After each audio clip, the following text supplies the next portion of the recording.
Good? Password? I was not asking. Oh. Are you good? You on? No, not yet. Well, just let us know if you need more help. Yeah. It's 7 o'clock.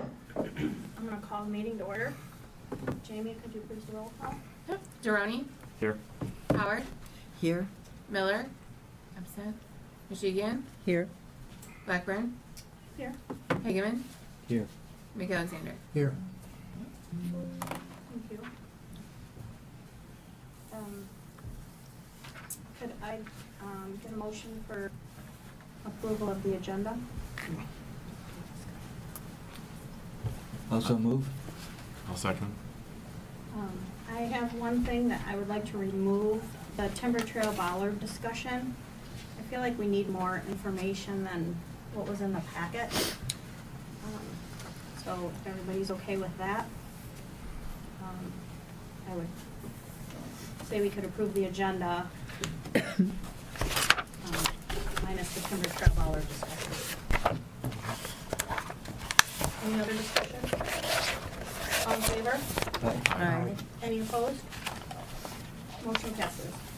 Next is the approval of the regular council meeting minutes from February 23rd, 2026. I move to approve the meeting minutes for February 2026. Second. Any discussion?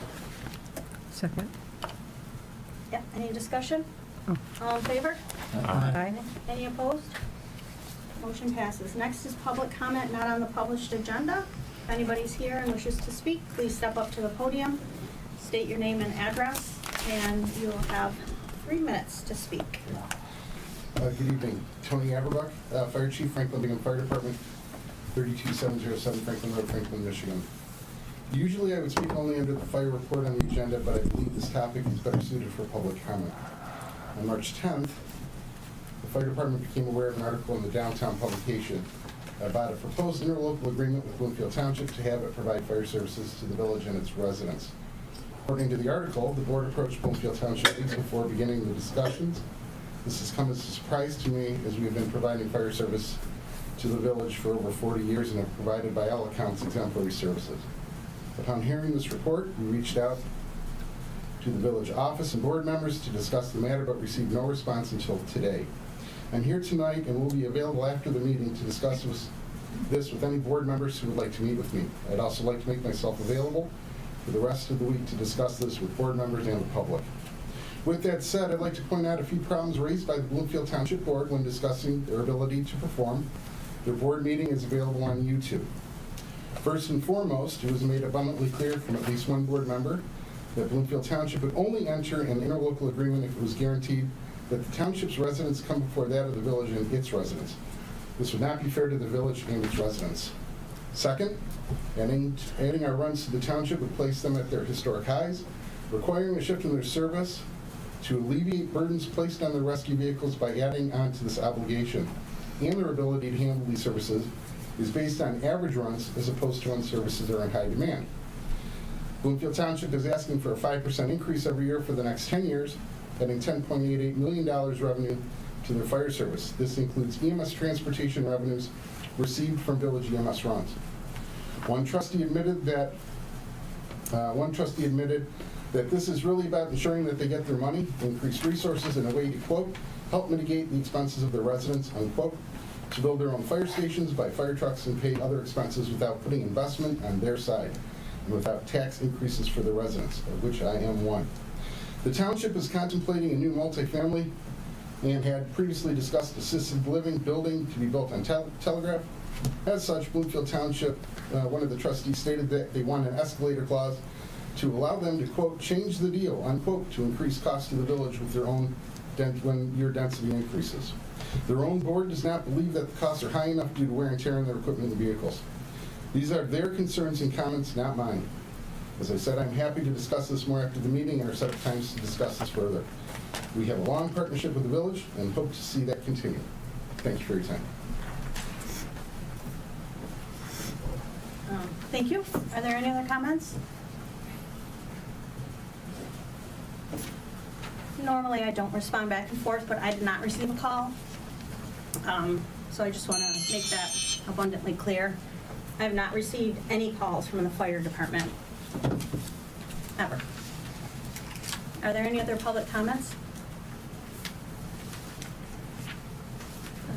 Okay, seeing none, we're gonna move to police department monthly reports.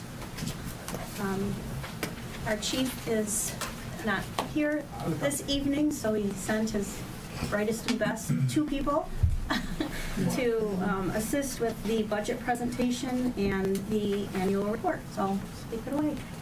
So first of all, you all have the monthly report that we submitted, and I've answered any questions that you have.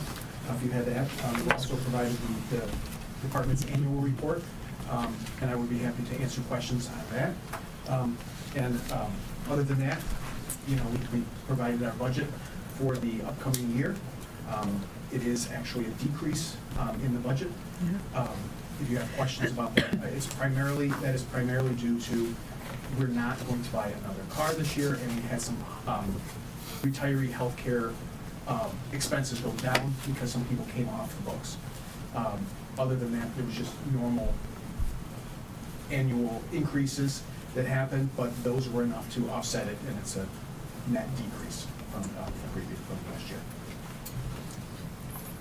I have a question. Is the budget based on 12 people or 11 people for the new fiscal year? We are budgeted for 12, but we only have 11 currently.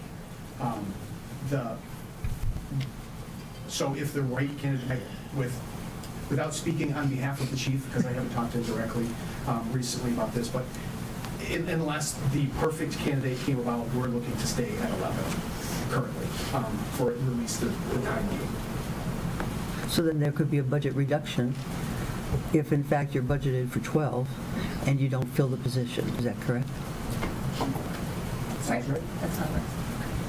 Okay, thank you. Well, budget reductions are always good news. Everybody Thank likes you. budget reductions, Yes, thank you. and they're rare. I know. We're going to do a little dance around the table for this one. Yeah, I was Yes. pretty happy to see it myself. Me too. Well, I appreciate your transparency. I Yeah. appreciate you very consciously being stewards of our taxpayer dollars. Here we go. It's very important to us that our residents know exactly where every dollar is going, and the annual report is very clear, very transparent, and not an increase, and basically a decrease in the budget is phenomenal in today's climate. So thank you very much for that. And I know our budget was up a little bit last year. We did several things. So to be able to bring it back down a little bit is a help to everybody. So It really is. Thank you. Do you want to add anything? I don't have anything additional to add. I'll introduce myself. My name is Rachel Lochran. I am the village administrator of Franklin. Yes. It's nice to see everyone this evening. And Lieutenant Midlosky did a great job. So unless there's any further questions, we'll let you get on with your meeting. Well, thank you for coming. Yeah, it's nice to meet you. Welcome Yeah. to the side of Telegraph. I know you and Jamie have spent a lot of time, and I've met you, but I appreciate you coming to meet everybody else. Yeah. Thank you, So, everyone. Thank you. Thank okay, you. no more questions? Next is the fire department monthly report. Good evening again. Yes. We have seen some interesting trends with reference to fire responses during the previous month, with the weather changing between 71 degrees and 18 degrees. We are seeing an increase in EMS type calls, medical type calls. We have transported several, and these are reflective of everything from the sniffles to potential stroke situations. So we're doing our best to maintain response readiness, but without seeing any true changes in the weather, things are a little bit up in the air right now. Because of the weather, we have not instituted any annual inspections or maintenance as of yet. We will be pushing that to the end of April, or potentially May to start. And other than that, depending on your questions, that will conclude my report, of which you've received a written copy. I do have a question, Chief. Sure. When I took a look at the response time to me, it is, for an emergent response, it's 6 minutes and 3 seconds. For a non-emergent response, it's a shorter time frame. Correct. So if it's not an emergency, you get there quicker. Well, I was so confused. there's- Not the same no, personnel there- required. There's a lot that plays into that. Yeah. So the location of the incident, the type of call, plus with safety and consideration, I do not allow any fire apparatus or firefighters to go against the lights at 13 Mile in Franklin or 13 Mile in Telegraph, crossing over, unless there is a life-threatening active situation. Because of that, it does add some time. We also noticed, and I actually contacted Bloomfield Township Dispatch today, who is our dispatch provider, with reference to when the quote-unquote clock starts. So we're looking at this, and where you're looking at a difference of a minute and change, we're looking at the exact same thing. So we want to be accurate with our times, but we also want to be realistic.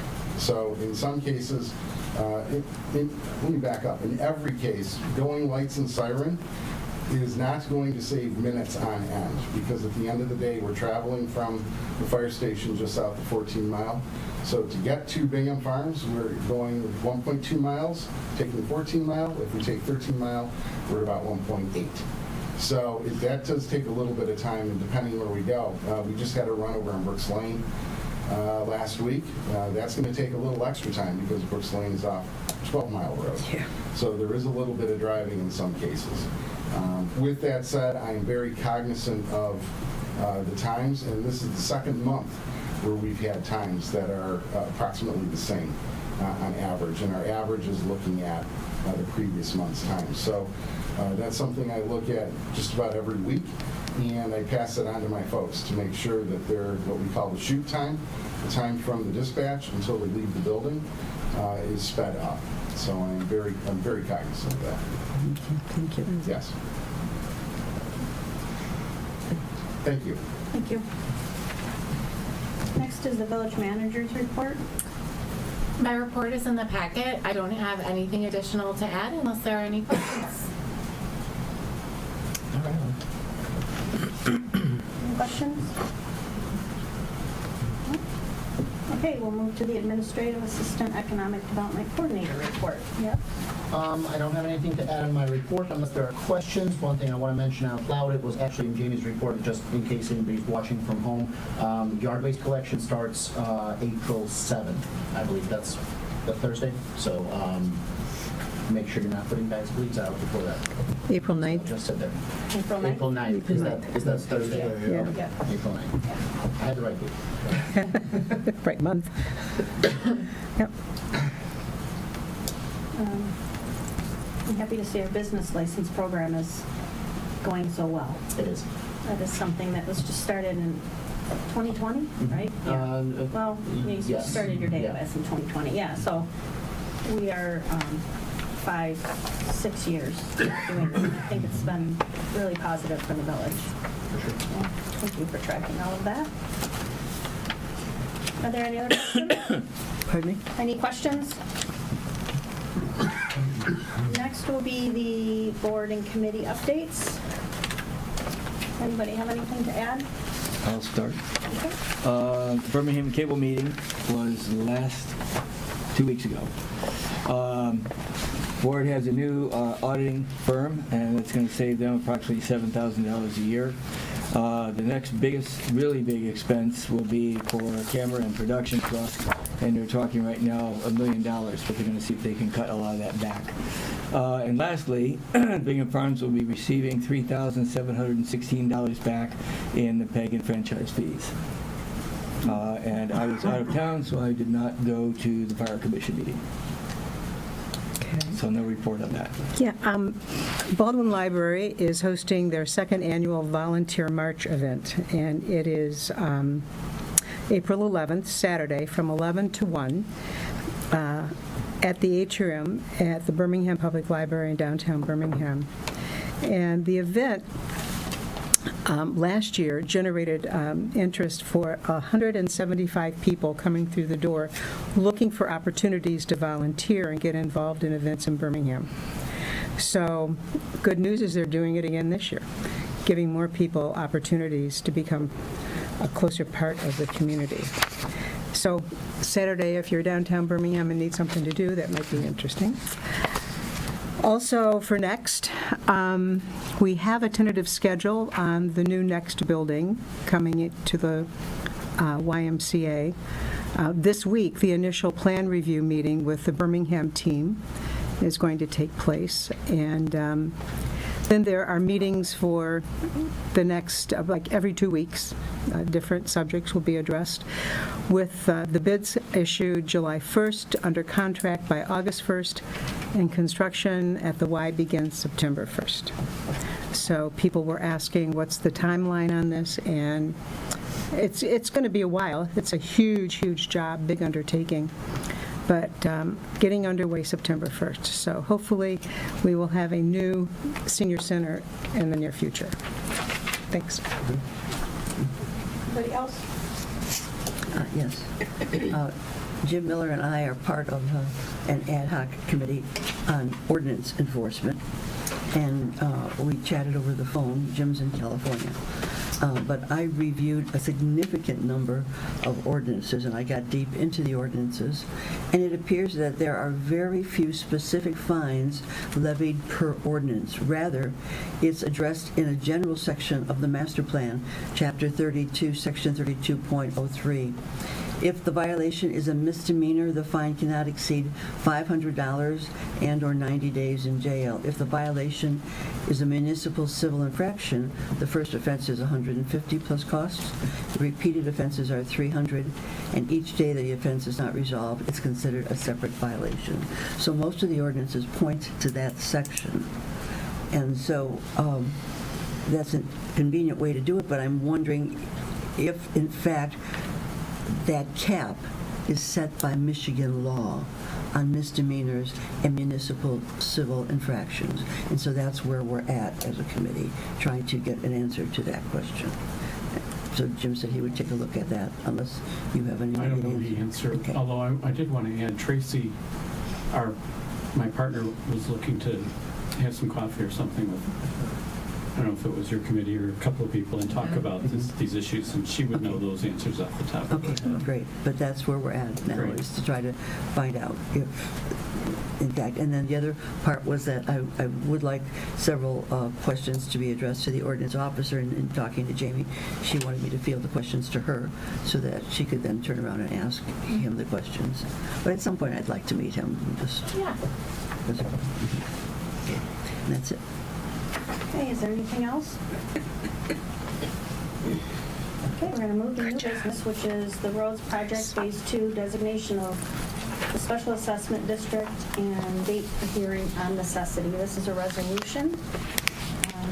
Who's introducing this? You guys? Want to explain it? Do you need it? I mean, it's your resolution. Yeah, this is the second resolution for the Phase 2 of the roads work, called for under your ordinance on special assessments. It basically confirms that the clerk has received the engineer's report on the estimated cost of the project and the plans and everything else that the engineers would be required to submit under your ordinance. And then that resolution takes the next step, which is formally calling for a hearing on the necessity question. So it will describe how that hearing is going to be held, and proper notice is given. That's the hearing where everybody is invited to show up that's arguably impacted by that, and talk about whether or not we need to move forward with necessity. So it's a sort of a standard resolution, but an important one procedurally. That box needs to get checked so we can move forward with establishing the special assessment district properly.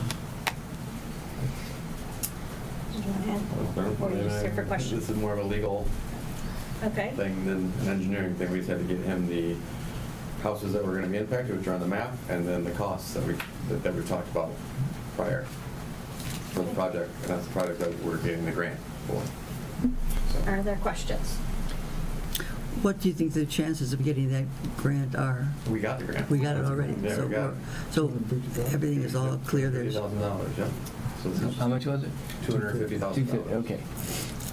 Or up to, how about that? okay. So that's how we decided to do phase 2, being those roads instead of Bingham. We were waiting to see if we would get the grant, because that grant It's could not. the last year of the grant. It's the last year and it couldn't be used on Bingham, I believe, or. Well, we couldn't get the plant turned around quick enough to be in order for the whole south of 13 phase. Right, So this was a smaller project that we could get done quickly enough to get a turnaround for the grant, put in the application, and hopefully get approved, which we did. So, Right. And then this is what the special assessment is for this particular for project? just the homes on Old State Okay. Coach Lake, yes. So if I remember, if I read it correctly, the cost was $644,700. And then we'll Sounds right. subtract from that 250, okay. And I think that's approximately 20 households, 21 that are involved in that. I can count them up real quick. And I have the It's like maybe 21 or so. Yeah. Yeah.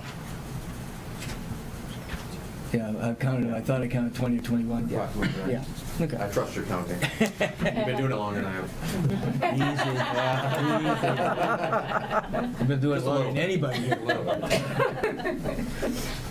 Yep. See if I invite you to play golf. So just in case somebody asks, that's how it went. Yeah. We were just waiting for that grant. Thank you so much for your hard work to get it. It only makes sense to do it for phase, 2, which is going to be those roads. Then phase 3 will be Bristol. And did anyone compute the amount of the special assessment and how that would cut down the total? Well, it would be, what do you mean? It'd be $500. But, I mean, For- over 10 years, Right. times X number of homes, so that dollar value is? Well, it's about $10,000 a year, so 20 homes times 500, that's 10,000 times 10, about $100,000. Okay, so the 250 plus the 100 against 644 Yeah. is really, Over time. Okay, That's a significant amount. okay. And if I remember, this is all concrete? No. not- All kinds. All concrete, okay. Yeah, I guess the amount of the SED would be the next step, right? Because on phase 1, you kind of developed the costs, right? It wasn't per, We developed a cost even prior to phase 1. yeah. Yeah. And I keep coming back to the number in total for the assessment over the 10-year period is about $1 million. So you can do whatever you want for phase 2, but you can keep it the same as phase 1 if you want to. Yeah. We'll keep it That's safe. That's I up don't to you even want to guys. open that can of worms. That's totally up to you We're guys. doing it in phases, and our residents need to be treated equally, so. Yeah.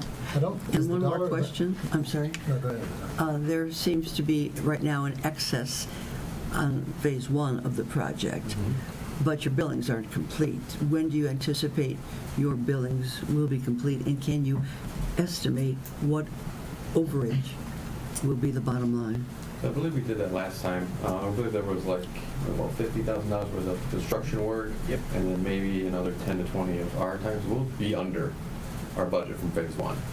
And you can take that and move it to this project for sure and cover most of it probably. But hopefully by late spring we'll be done. Again, a lot of it is restoration. We're going to want to make sure it establishes. So after they do all their work, it's going to take 6 weeks or 8 weeks for it to come up. If it doesn't come up, then they have to come back and do it again. So that might keep the contract open a little bit. Okay. And it kind of weighs in our time a little bit. We got to keep reminding them to come back and fix it. And then we can't close the contract. We hold a lot of money back too. So it's worth their while to fix it. But contractors are contractors, and $100,000 here and there is nothing for them. So we may have to do our budget for next year without knowing your exact number of the We can overage. give you an estimate, but we We'll won't know have the very exact close number. enough. Yeah, it is. Okay. But this resolution doesn't have dollars other than the overall estimate, just to give it. It has construction cost estimate and engineering costs in there. But the resolution is just establishing the SAD steps. Not, Right. yeah, Not the more amount. step, yeah. Not the Yeah. amount of Just an the SAD. estimate of the total cost that So we have it. haven't been able to get down into the granular detail yet. Right. No, but this grant, we want to be around that number, that $530,000 number is a good number to be at. So with a concrete patching program, based on the bids that we get, we can kind of dictate how much we do and kind of be real close to that number. So we have a lot, it's patching, it's not a whole road, so we can take away some if the numbers go higher or add more, because we do want to get at least over $500,000 total construction, because it's 50% of the total up to 500. So if we come in at 480 and we stay at 40, it means we only get $240,000, right? So we want to be over it, but kind of just over it, right? So that's our plan. So when do we discuss, like, I'm getting calls from different residents north of 13 that they're finding cracks in the blacktop. When does that work start? And also, if we've already paid for that, do we have to pay to have it done again? So the pavement is warranted. So we have paid for some of it, not all, but we are holding back retainage amounts. Again, we're up in the 6 figures of retainage, so we have a lot of money to come. They are responsible to fix that under warranty. Now, the problem is the fixes for edge cracking and stuff like that is mostly sealing it up. They're not going to replace, they're not going to cut out a foot of pavement and try and put it back. It's just going to crack again. So unfortunately, with the mill and fill and with the winter that we had and the truck driving on the edges, they do crack. But they will be sealed up, and if you can keep water out of them and keep people from driving on the edges of the roadway and kind of running it up, then hopefully we can minimize the cracking. Well, future cracking. they made all the easements on either side of the road part of the road. They're driving on the grass. I mean, it's Wait, I'm crazy. sorry. So, I'm sorry, we have something else that's going to just touch on some of this. Okay. Like, we have to stick to the resolution. We can't veer off that far. Because I really think we should just stick to Phase 2 zip designation of the SAD. So if there's any questions about that, we can get that out of the way, and then we can move on, where we can ask some of those other questions. So would anybody like to offer the resolution? I'll also offer the resolution. I second, I guess we have to wait for discussion. I second. So can you just be a little more specific? There's something to read here. We'll just, The roads project, Phase 2, designation of special assessment district, and date for hearing on necessity. so is the date going to be next month? Yep, it's in the resolution. Okay. Is that in the resolution? Yeah. Yeah, it is. Do we just need one meeting or Do we need two? to say it, or can we just say it in the resolution? Do we I think need it's in the to resolution, state so that's good, right? the date? I think just the fact that it's in the resolution is fine. Okay. First, We already have I some. second. Yeah. any Wait a second. discussion? Is it just one meeting, or do we have to have 2 meetings? We had 2, I think, the last time. Yeah, well, there will be another meeting after the April meeting will be to do what this resolution is scheduling, which is the hearing on Resolution necessity. number 3, right? And resolution number 3 happens the Yes, same. and there will be a third resolution in So April. this resolution's for one meeting? Okay. Yeah, this one is. Yeah. Okay. Any more discussion? Roll call. Blackburn? Aye. Howard? Aye. Miller? I'm sorry, Nishibian? aye. Hagerman? Aye. McAlexander? Aye. Durrani? Aye. Thank you. Okay, now we're going to move to another resolution. And this is to retain Hutch Paving for road repair work.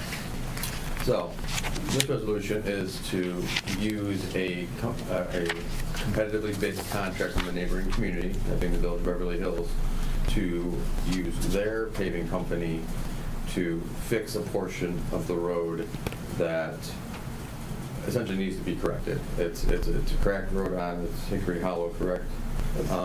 It was witnessed during our walkthroughs as more than just a edge cracking issue, not a warranty issue. It's an underlayment issue that was not corrected after they milled, most likely because we couldn't see it. Essentially, when they mill up the surface that is dirty, we do our best to run trucks over this mill surface to try and find soft areas and do undercutting. This area was not found as being soft, but after they paved it, it cracked pretty quickly thereafter, and it cracked not just on the edge, kind of in the middle.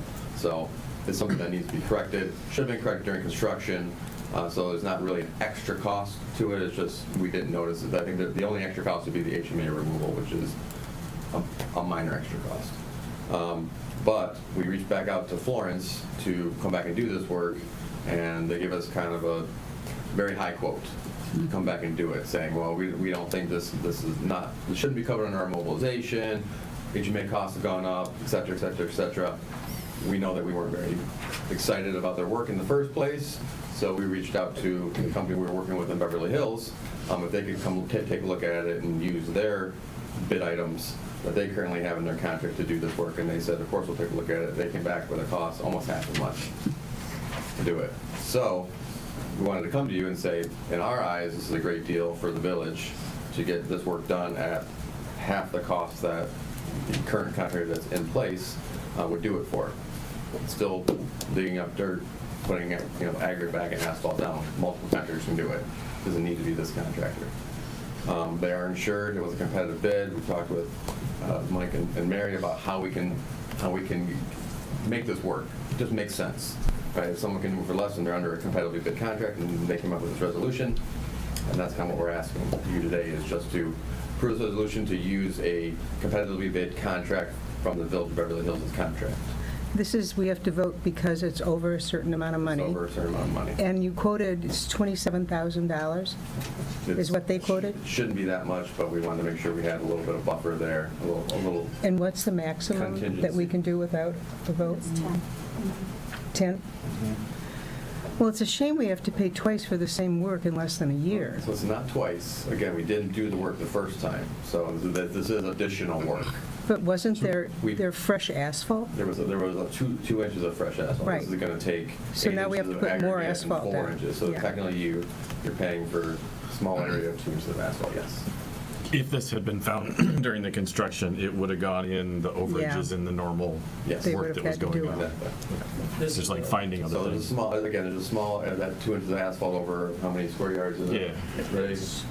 Right, so we're We're repainting. looking at like 300 square Yeah, yards. so a very small So area. when you're doing a mill and fill job, this is one of the risks of it, because you're milling the surface, and we check for the pavements of balance, we check for weak points, but inevitably, until you pave over it and you get a hard winter, you're not really gonna know. Kind of like what Brad was saying, there's areas that are cracks that can be sealed, that are expected, and then there's areas that there's a deeper issue, like a soil/aggregate issue that they would have had to do whether we paved over it or not, so it's just. And there's a water main right in that issues. The contractor was kind of saying maybe it was the water main trench kind of settled a little bit, and that might be causing it. Plus we had a water main break right there as well. Not that caused it, but it could have, sped up the settling. So that caused it. But we weren't very happy with the number they gave us, and we're just looking at ways to save the village money. Well, thank you, because it's been tough enough to pay for it the first time. We don't want to have to go back. Absolutely. So, thank you. So that's one of the things that, working with your neighboring communities can do for you, like a mutual aid type of thing. And we thought there was a good way to do it, but we do need this resolution to kind of make that work. So I will tell you, I think this is awful. Pardon? I think this is an awful solution to the problem. I don't know, you said it yourself, the workmanship that Florence did was not good. Now you're giving us the story, which I'm sure is correct, that no matter who it was, this wouldn't have been done right the first time. Because it wasn't done right the first time, even if we didn't know how to do it right the first time. Now the contractor that still has to finish a lot of work in this village from the phase 1 is telling us, you know why they gave you a high quote is because they don't want to come do it. They don't want to come do it. So what message does that send to this village of how they're going to take care of us on the rest of the work they still have to do? Short of, we hold a lot of money. Maybe that's enough. The fact that they wouldn't competitively price this is shocking to me. They told us they don't want to come do it. That's what the message is. Yeah, it's not shocking to me. We get this all the time. I mean, you're right, they don't want to come back. They feel they're losing money on this contract right now still, and they don't want to come back. Yeah, they may be losing money, but it wasn't because of this village. It was because they did a bad job. I agree. So we reward them again in some weird way by paying somebody else to do the work. Maybe we want them to do it anyway because we don't want them to come back and do the work, but they've got a lot more work. Why can't they come back and do the work at a decent price when they come back and do the rest of the work to finish the project? Well, again, this is additional work. This isn't work that they have to fix because they did it poorly. This is an underlying issue. I think it's an awful message they sent to us. But we paid $500 and some thousand for daily oversight of their work. This wasn't picked up on early in the job? So again, once they mill the road, we do check it. We do run heavy trucks over it. We look for these cracks, and it was just something that wasn't noticed. It wasn't something that was... They're all over. For reference, we have... So not the edge cracking. The edge cracking is something that happens because it's a milled road. It's not we didn't do a full reconstruct. We didn't put base... Isn't there 2 feet building off up the sides? I don't know what was there Yeah, I think before. you have to build up the sides to the depth of the asphalt to keep it from... You need to go at least on a one-on-one at least. So typically, if we're designing a new road, we'll extend the aggregate base a foot or two outside of our edge of pavement so that we don't get that kind of... How these roads were originally built, I doubt that was the case. These were built on old dirt roads. I'm assuming they were just paved right over. How wide those dirt roads have gotten, I don't know, but it was also Actually, hard those winter. lasted a long time, those roads. Yeah. So, I mean, they were done pretty well to last that long. This is why we thought the mill and fill Yeah. was a nice economical idea to extend the life of these roads. Right. Now, edge cracking is something that happens. It's hard to prevent, especially when you have hard winters, especially when people go off the road. It's Yeah. something that happens. Even my driveway, the concrete that they poured is pitted. I mean, it's like the top is crumbling. But we're off the subject here, so let's get back on the subject. So would they, do you think at this point you would know if there were other areas in that phase one that, would you know, it's been above 40 So degrees? we're going to do another we would walk know? through this spring because while the pavement's still under warranty and see if we find it. So there's differences between, poor pavement that was put down and an underlying issue, like an undercut issue that wasn't found. Right. So a lot of those would have come up in the fall already that we found. So The undercut issue? Undercut issues meaning we need to dig out the base because Right. they're settling underneath the pavement. But did you not know about this cracking up the issue in the pavement. fall, or did Yes. we just figure Yes, this out? Yeah, we knew about this in the fall. That's when we asked for Okay. these quotes. And then by the time we actually got the quote back from Florence, it was too late to pave anymore. Right. So now we're bringing it back up to you for the spring, so for spring paving. Yeah, I'm just wondering if there could possibly be this happening in other areas that were missed. Would it make more sense to wait? And if there's two or three? That's why we put a not to exceed number above where we're at. So if we need to do more, we potentially do more. However, with the pictures and comments we've received through the winter on edge cracking, if there was a severe crack in the middle of the road, I feel we would have gotten that. And I'm sure you guys have seen my car. I've been around. He's been doing some preliminary Private drive-throughs. contractor on notice of those edge cracking examples, probably maybe 5 or 6 cracks. I know I was CC the village on a lot of those emails, so Right. any cracks that are just normal cracks that would be under the warranty, the contractor's on notice. When it's something like this, where it's a subgrade issue, that means that the soil below the actual pavement is the failure. It's not the pavement. Right, itself. I understand all that. What I'm asking is there a potential that there's going to be more spots? Because it might be more economical to say, Yes. bring them back and do 3 spots rather than Yes. do 1 spot, and then in 3 months, it's there's another one, and then we have to go through Agreed, the and whole that's thing why again. we put a limit or a higher limit on a 50,000. You'll read down the resolution. So this current project, these current areas are only going to be, in the $27,000 range. There's more money in there in case we do find things like that where we could group them all together. I don't think we're going to find anything. Frost is mostly out of the ground now, and all the major. That was my movement- question. All the major movement is So for it's the warmed most up part enough done. where you feel like probably, if it was going to happen in another area, you would have identified that area by now. Probably, yeah. Probably. Yes. Probably. Okay, that's all. For reference, in Hickory Hollow, those cracks came up pretty quickly. Well, I know there was a There's lot of already issue some on Hickory Hollow, so I'm not questioning that. I Right. understand this is under thing, blah, blah, blah, blah. Absolutely. But I'm just wondering if, would it be better to wait and make sure, this is the only one, before we get them out to do one? So this contractor for Beverly Hills is not coming out till around June. Okay. So yes, we'd have time. Okay, so you'd see one and say, okay, now we have 2. Yes. Okay, That was my only question. It's a good question. And then a follow-up on that, Bingham Woods has been asking if they could follow up on whatever we do, as well as Beverly Hills. Is this something that would be for them too? We have nothing to do with them. No, no, If they but- can watch this meeting and, or I don't know if anybody's here, and see that we're gonna call Hutch, or they called Hutch. Right. They could call Hutch and say, you guys are gonna be in the area, would you come and do ours? That's all we're doing. Yeah, that's, would it be wise just to give them a call? Sure. Their president. Hey, guys, we're gonna be Why doing this, blah, not? blah, blah. Just as a heads up. Okay.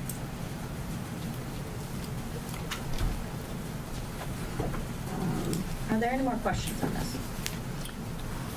How immediate is the need to pass this resolution tonight? Not that immediate, no. Because we're not going to call them until June.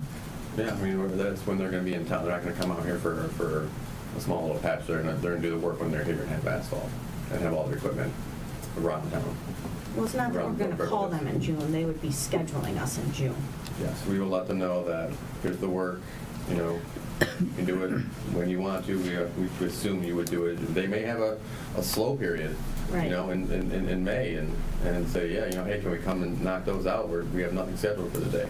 Right. You know, that may be the case. So the sooner you get it approved, the sooner we can put them on notice to, hey, come out and do this, you know, the better, but It's not, you're gonna call them in June and they're gonna show up a week later. Correct. Right, So, I mean, your next meeting's not till what, April 27th? right. So, I mean, plants will be open by then. So it'd be better to do it tonight, but if you wanted to wait till April, you Yeah. could. I have a friend on the board at Next from Beverly, and I just sent him an email today, and I said, can you check, just to get a reference, that you've used the company? Who, Rock? Yeah, and then let me know, what you think. Can you talk to this person? I know Rock. Yeah, Everybody knows Rack. yeah. I don't know. I'll introduce you. He's a good guy. Yeah. I mean, Rock will Rockabye. probably call me, but it's okay. No, he calls me. No, about, Yeah. No, but he calls did me. we use Yeah. Hutch and how did they perform? He would call me and say, hey, did we use Hutch? How did they perform? Yeah. No, he knows. And the answer answer is? is? And the answer is they performed well. That's why the village contracted and extended their contract and are using them again this summer. Mhm. That is a good sign that they're doing that. So they used them in the past and they are going with them again. Repeat. Some of them again. So that's a good sign, because we know that we would not Do the same for do you. the same thing for phase 2 or 3. So I think that speaks volumes. I want to make one more comment. We have to depend on you guys to tell us when it's warranty or not. Mhm. And you're telling us this isn't. Yeah. So, okay, I still have a really hard time that the people that did the work don't want to come out here and help us, but that's what it is. Understand. I just want to make sure we're all on the same page, that when more problems come up, if Florence is responsible, we need to not take the easy way out and use somebody else to fix their problems, because there's still problems. And this is at least an indicator that they're not going to come fix any of the problems. That's all I'm going to say. Okay, I understand. I feel we've fought for the village on a lot of things. All By the VRAM. the way, you have. On the VRAM stuff that we, this one, I want to say it's the easy way. I don't think it's the smart just way to go about it. We could fight them and say you need to honor your bid prices and get into a long discussion, legal battle about stuff. I don't think that's good for anyone.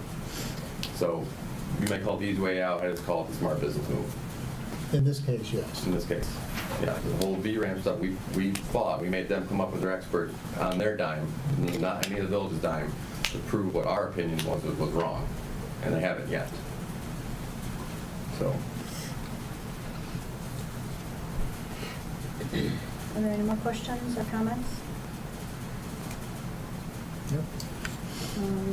So I'll resolve to retain Hutch Paving for road repair work as presented. Can you have a motion for that? Or not to exceed. I'm looking for the not to exceed. Not to exceed Not to exceed $27,000. $50,000. 50. Yeah. Not to exceed $50,000. I need a second.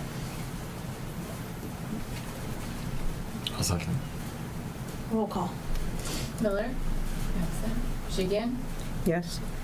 Hageman? Aye. McAlexander?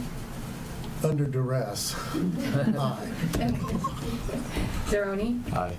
Blackburn? Aye. Howard? Aye. Thank you very much.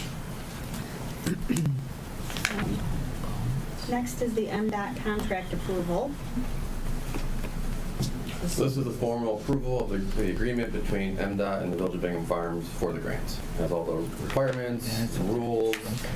I looked through it, everything's pretty standard, nothing that we weren't planning on doing anyways. So I take no issue with this. Michael, did you take a look at it? I did not, I just got it, but I Okay. don't find from a legal perspective that you have too much room to negotiate. Not really, not with MDOT. Not with MDOT, but again, reading it, it's straightforward. It's a pretty simple grant. They make it this way because it is for smaller communities. That's what this grant is for. So they try not to make them too complex. Not all the small communities are as educated as you folks would know that they deal with. Aware. So I need a motion to approve the contract with MDOT. I'll make a motion to approve the contract with MDOT. I will second that. Any discussion? It's a motion. All in favor? Aye. Any opposed? Motion passes.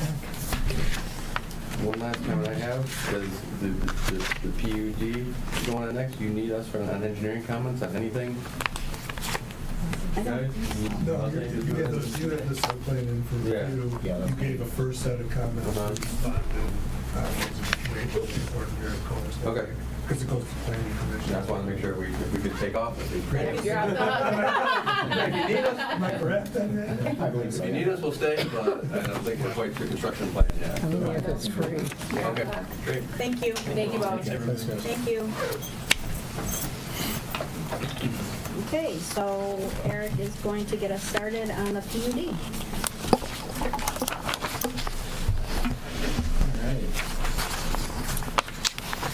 Looks like we're good to go. Good evening, everyone. My name is Eric Peach with Giffords Webster, the planning consultant for the village. As is shown on your agenda, the next item for discussion is the planned unit development that's proposed on Telegraph at 14 Mile Road. Tonight, I am going to be discussing with you more of the procedural aspect of everything, kind of just give you an overview of where we've been with the applicant who is here, and will be giving a presentation after my slides. So again, this is the intersection of Telegraph Road and 14 Mile Road at the southeast intersection. And so if we need an aerial as we go through discussion, we kind of come back to this slide. The zoning currently is R3, residential 3 to the north. And to the south is R2. There's a total of 6 parcels where there's an existing cul-de-sac called Belleville Court here. And then to the north is 3 lots that are zoned R3. And then just to the north is Bloomfield Township zoned RM. Properties to the east are zoned R1, which is more of the large lot, acres within the community.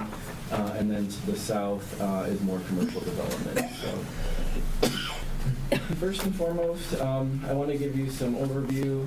Back in July of 2025, the Planning Commission received this application as a preliminary qualification, the request for the concept that's being proposed to get the Planning Commission's response to say either yay or nay that, yes, this looks like something that meets or fits within the guidelines of the PUD, the Planned Unit Development section of the zoning ordinance.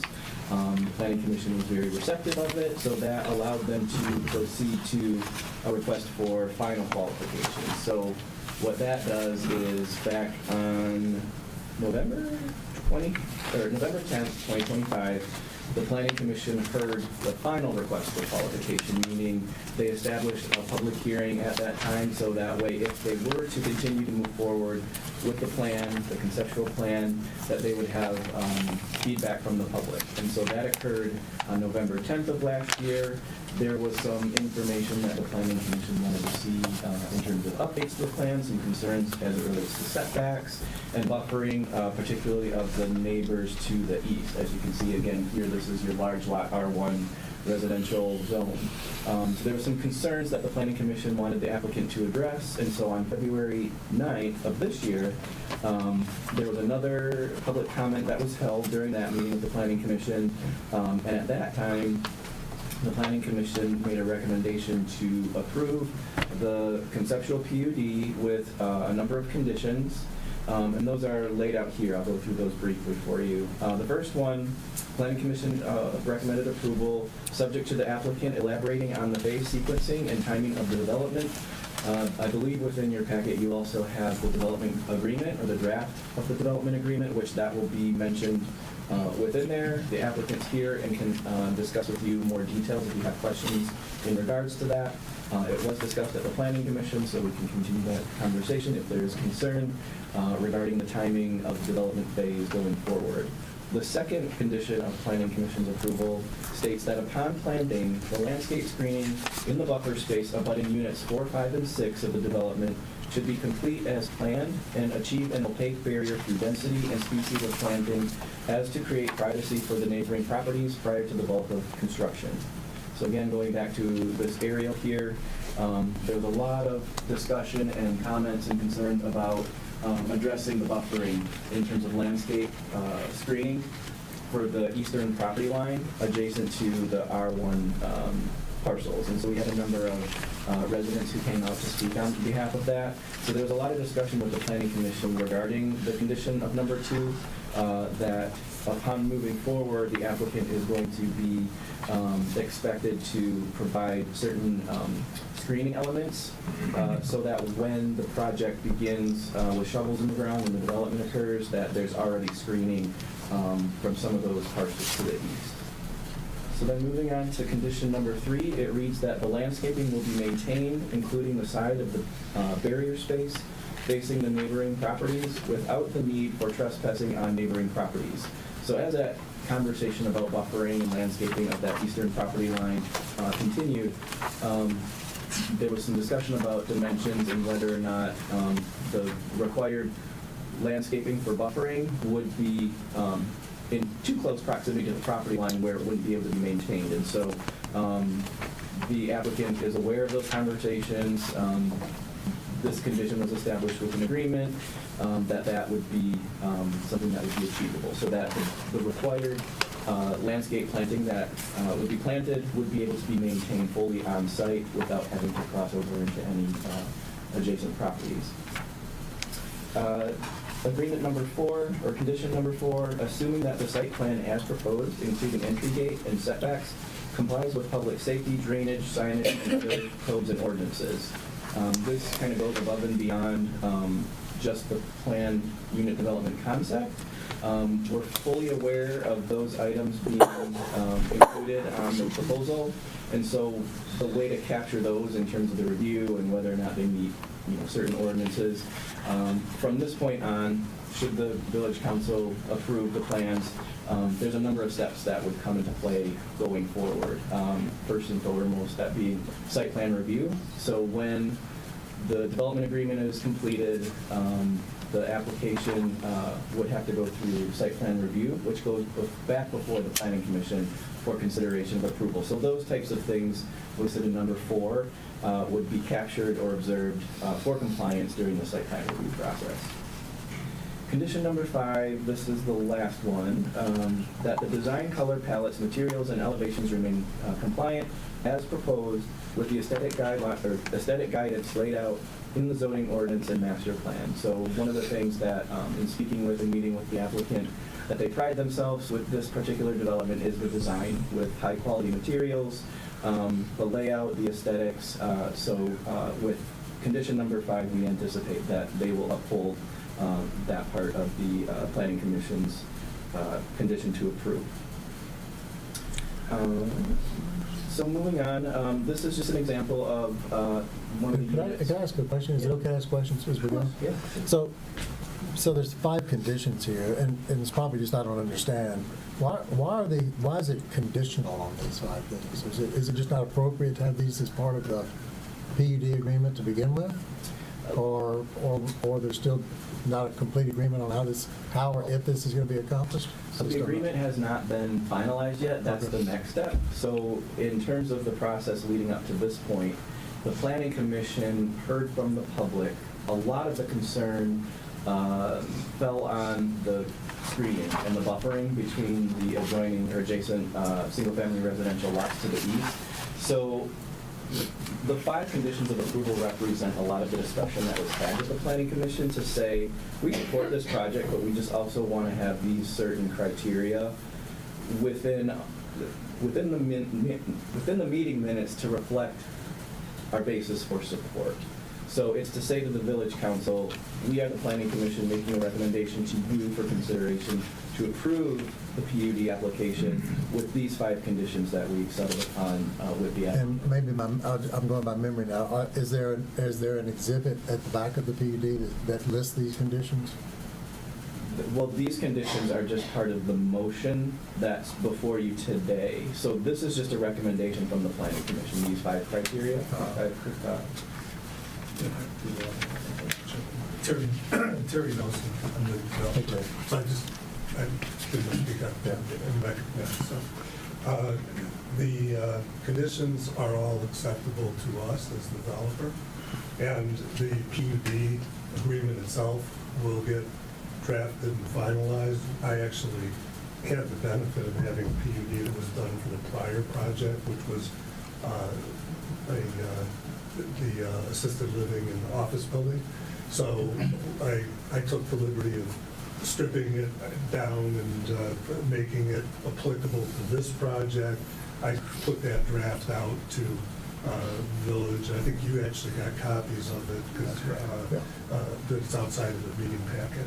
And then I actually sat down today and I was looking at these particular conditions in Eric's report, and I took my PUD agreement and I put blue markups on it to say, oh, here's how we'll deal with that in the PUD agreement. So I'm prepared to put it all in there. It can stay a condition of it but when you approve it, there shouldn't be any excess baggage necessary. It should be a comprehensive document that will include those concerns. That's exactly answered my question. Okay, thank you. But I have a question. For us to approve these conditions now, but not know how you intend to resolve them, leaves me a little up in the air. Can I try to answer? Because I think the issue we're having is on the process. So we are on step 3 out of 4 on the PUD approval process before anybody breaks ground. Steps 1 and 2 were the Planning Commission looking at it and determining based on the criteria defined in the zoning ordinance whether or not the project fits the definition of a planned unit development.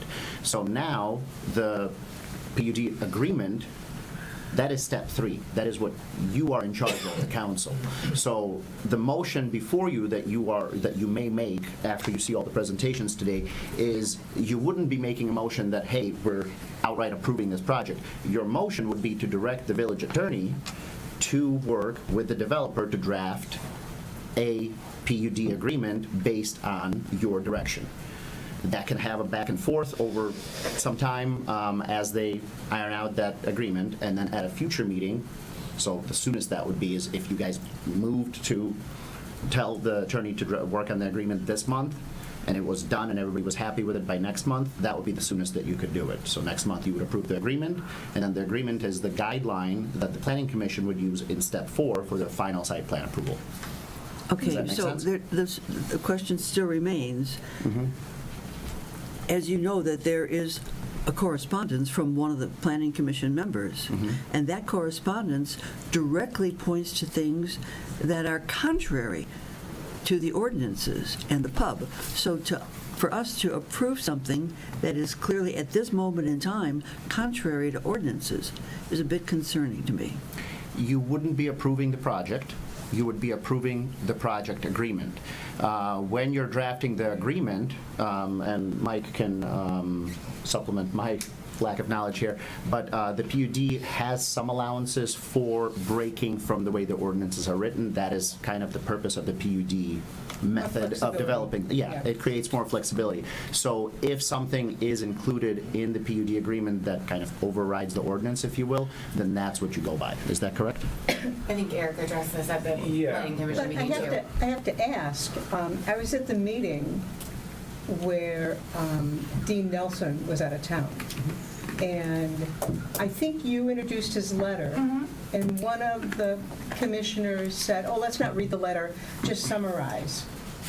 And the letter goes into quite a bit of depth on the issues that are non-negotiable, even within the PUD. There are those that cannot be changed. And I think until I can see how those are being addressed, it's going to be difficult to move forward on anything. And I'm not disagreeing with the project. I'm agreeing with the project. I mean, it would be lovely to have beautiful condos there. But there are some concerns that I think from our comfort level, we need to see what the solution is. Okay, I can hold that to my presentation, because I think Eric's probably going to have enough. Yeah, well, if I could just go through the rest of the overview. I can address just to bring you up to speed with everything, and then we can have that conversation about those types of details, and then Terry can answer some of the more specifics regarding the project. So I just want to give you, a taste for what type of product is being proposed within these buildings. There's 2 units within each building. They'll have sufficient parking. This is the layout, showing an aerial with telegraph to the lower left of the image, and then the properties adjoining to the upper right. Just another aerial perspective. Could you go back to that previous, right there? Okay, so right in front of it, on the bottom, is 14 Mile Road? Yes. Okay, and Telegraph is, okay. So the entrance will be from the top? Right there. And then come down? Yep, so here's the existing Belleville Court with the cul-de-sac, and so it'll just make a turn here and end in the cul-de-sac here. And that is like a little turnaround right there in that cul-de-sac? Yeah, and then over here is the detention pond and the open space area, and I'll show you the site plan in just a second to give you a little bit more lay of the land. So again, just some conceptual renderings that show a nice layout of what's being proposed.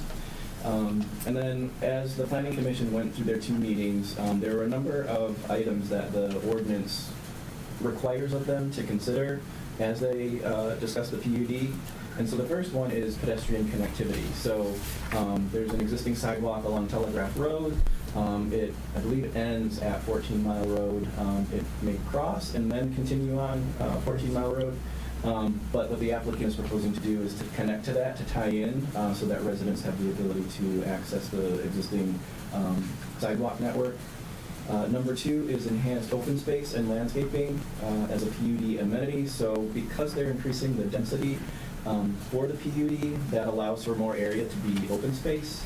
And so within that open space, there's enhancements to the landscaping and the layout, and I believe there's even a recreation area with picnic tables and potentially a play area. But Terry can, again, go into those details with you. Buffering between the uses, again, this is probably the biggest topic of conversation. Again, it relates to the adjacent properties to the east. The proposed development is entirely residential, but the Planning Commission required enhanced landscaping screening along the east property line. So that's one of the things that should be mentioned within the development agreement, that we uphold that expectation of the applicant. Another topic of conversation of great concern was the project density. This requirement or allowance within the PUD ordinance, it makes reference to the underlying zoning districts, which again are R3 and R2, and so it establishes what those densities are. And so when proposing a PUD, the expectation is to stay relatively within that realm for density, but the PUD does allow for flexibility in terms of that. And so the applicant proposes a density that's relatively comparable to that, although the southern portion of the PUD is where there's a little bit higher density. That's not where the open space of the retention pond is. And so those units boost up the density slightly above what's recommended or required on the underlying zoning district. So we can get into those details in just a moment. So in order for density to be considered, there's a number of items that the applicant is expected to meet. They should meet one or more of the following desired characteristics. The first being that the project exhibits extraordinary design excellence, for example, innovative energy efficient design, provision for additional usable open space above the required amount, which they are doing, add improvements to assure vehicular and pedestrian safety, and amenities or site features to assure a long-term aesthetically pleasing appearance. And then continuing on with that, for project density, there's a standard of public benefits as demonstrated by the applicant. Mr. Nelson can discuss that with you. Provides high-quality architectural design. They're using brick and stone, similar to a lot of other structures within the community. Provides landscaping and buffering. Again, we'll look at some of those details as well.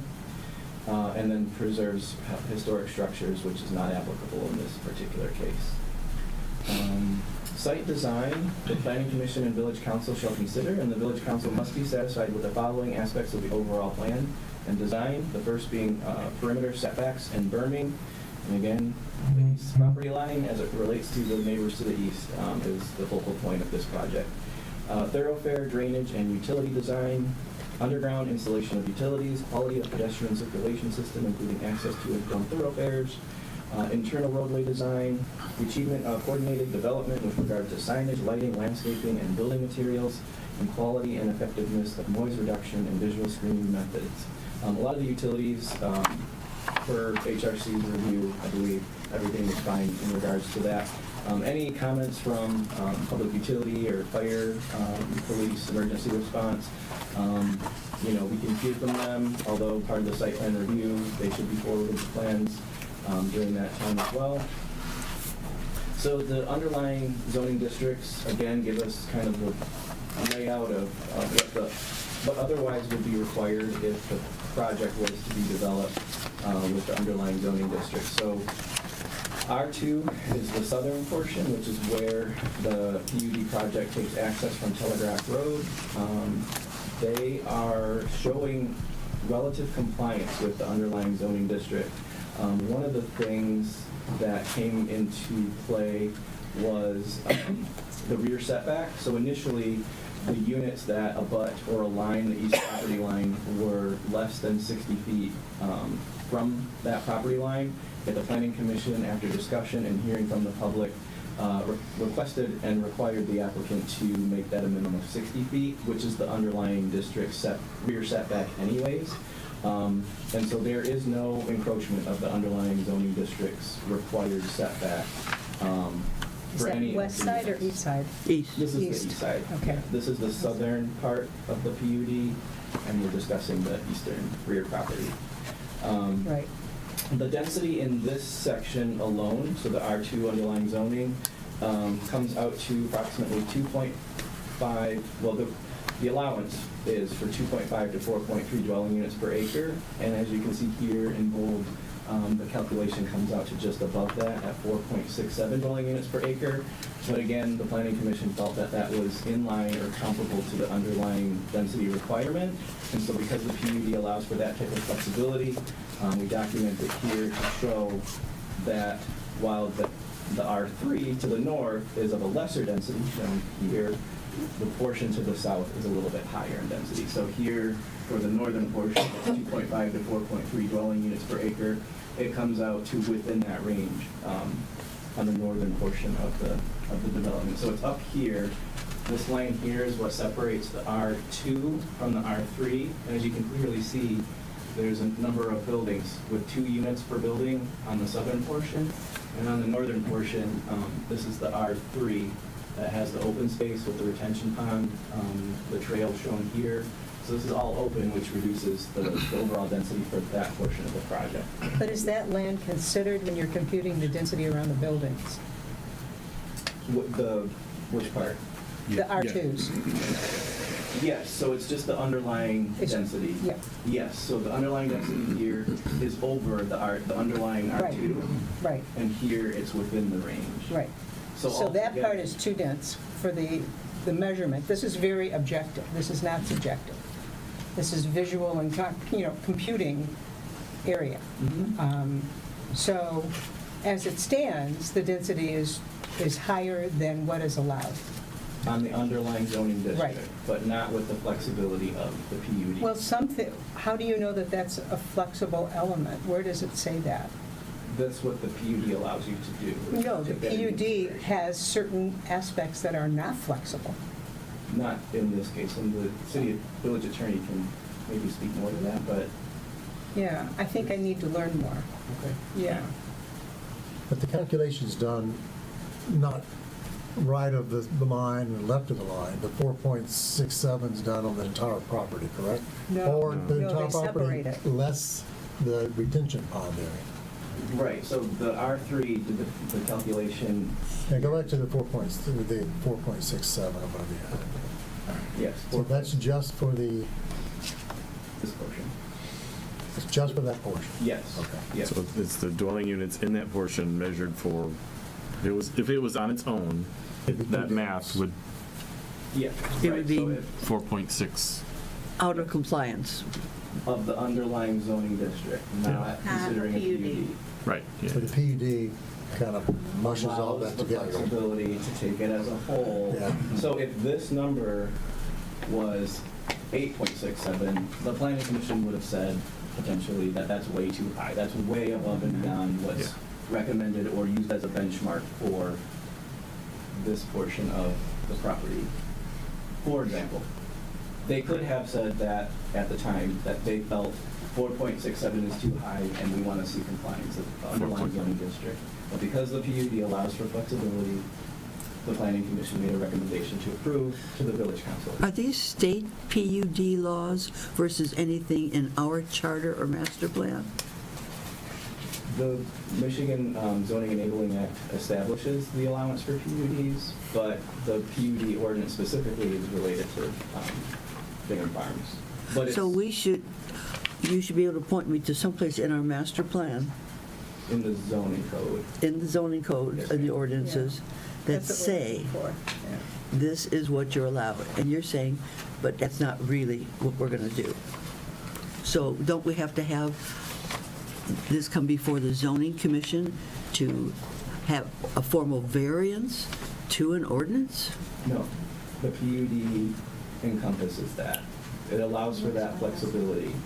That's why the alternative is to go through and develop the property as the ordinance requires, because they wouldn't be meeting any of these, standards for buffering or open space. It allows for the flexibility to occur. I wish I could see that in writing someplace. Yeah, it's The whole ordinance is that. Yeah. It's, the PUD is there as an alternative to actually doing a formal variance in order to allow that flexibility that Eric's talking But about. how much flexibility? What's too Well, much? let's look What's in the degree? That's for the planning commission and Yeah, the I village mean- council to determine. It's an opinion. So It's ambiguous. paragraph 9, section 3.21, that is your PUD ordinance. Paragraph 9, I have to have it up here, is the authority to make deviations from the specifics of the zoning ordinance. But at what extent can you make To the deviations? extent that the planning commission and this council would approve, because the language says it's to promote land use substantially consistent with the master plan and the zoning ordinance, with modifications and departures from generally applicable requirements made to provide the applicant and the village with flexibility in design on the basis of the total PUD plan approved by the village. Designation, the PUD, this distinguishes the PUD option from a variance or a waiver request. So it specifically says you don't have to go to the ZBA to get a variance, you have the power as the council to allow us to. And is this, in our minds as council members, just a smidgen being pregnant, not all the way? I mean, This is, that's what we're pushing asking here. Well, for example, the applicant initially came in with setbacks of less than 60 feet in the R2 underlying zoning district. To say that as part of the PUD development, we're proposing a setback less than the underlying requirement, but the planning commission said we don't accept that. We won't We're buy hearing that. concerns from the neighbors here that we want to maintain a separation that matches the underlying zoning district. And so then the planning commission took that into consideration and said, that's why it came back from, whatever it was, November to February, is because of that change. And so the planning commission went through that whole exercise of what does the underlying zoning district say? What is it that you're proposing to do? How much of a deviation is there? And that's why there's the importance of the public hearing, to hear from the neighbors who all came out to express their concerns of the project. But at the end, the planning commission felt that this proposed PUD was relatively in line with not only the zoning code, but also the master plan for the village. And so they made a recommendation for the village council to consider the application subject to those 5 standards that they had asked for in there. but actually they did so, even though Dean's letter recommended that they not do that, and that they recommend to this council that we not approve it as it stands. He's one of them. Yeah, he wasn't there to vote. He wasn't there. Right, and only 4 people were when you voted. It wasn't like a full committee that was voting on it. The 4 would be a majority if a full committee had been there. Right. It would have been. It's a quorum. Correct. So what is the distance? I see on page 15, the minimum distance of nearest point of dwelling from the front line required is 60 feet, proposed approximately 34 feet from Telegraph. Is that building number 1? Is that what that's Yeah, referencing? that's an old one, it actually increased it to 40. Well, Since this, then. did you move this? Yeah, we moved that porch out of there. Okay. So if that's in reference to this building number 1. This is the 40-foot setback along Telegraph Road here. So initially it was 35 to the covered porch area, but Terry's saying that that's since been moved back to the 40-foot. But only moved back 5 feet, not, or 6 feet, not 26 But feet. it's not the 60 feet that would Yeah. be required by R2. Correct. So to give you another visual example, so the 60-foot requirement for the R2 along Telegraph Road is 60 feet, which is this line here. So this portion of the building highlighted in red is what's encroaching. If you go to the R3, which is the northern portion, that has a setback requirement of 40 feet. So the thought process behind it is, well, what if buildings were along Telegraph in the R3 portion, and the setback requirement of 40 feet was extended all along? Then would these buildings comply? And so it's to kind of do that analysis to say, okay, here's what's required underneath, here's what's required to the adjacent portion at 40 feet, what are we dealing with in terms of setbacks regarding that? So taken together, you could apply the 40, you could apply the 60, and the planning commission was okay with the setback shown here, because you have this little portion that was encroaching into the 40, but now it's not encroaching, but there still is an encroachment of the underlying. That's half the building. That's not Yeah. a little portion. That's half That's the a lot building. of it. No, I was talking about this. The 40. Okay. Yeah. So, and again, I don't, is it okay if I speak a little on it? So part of originally, that building was not anywhere near that close to Telegraph.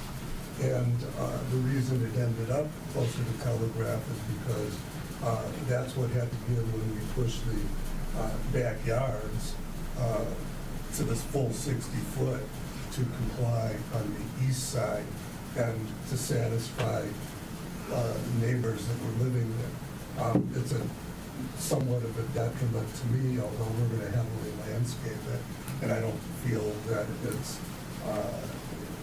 a real problem.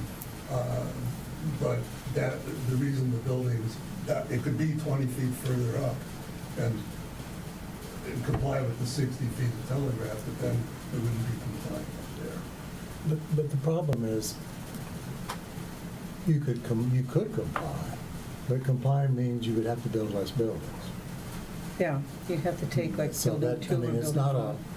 it's not a one-way thing. There are ways to comply. We can talk about why you don't want to do that. I would understand that. But they're moving it, I agree, that's what, you met the underlying setbacks, or whatever you want to call them. Maybe satisfy the neighbors. But it pushed the problem to another side of the property. So, and yeah, that's just a comment, and, you know, not, because that isn't, you could say, well, okay, I'll just take a couple of buildings out, and then we'll be in compliance all day long.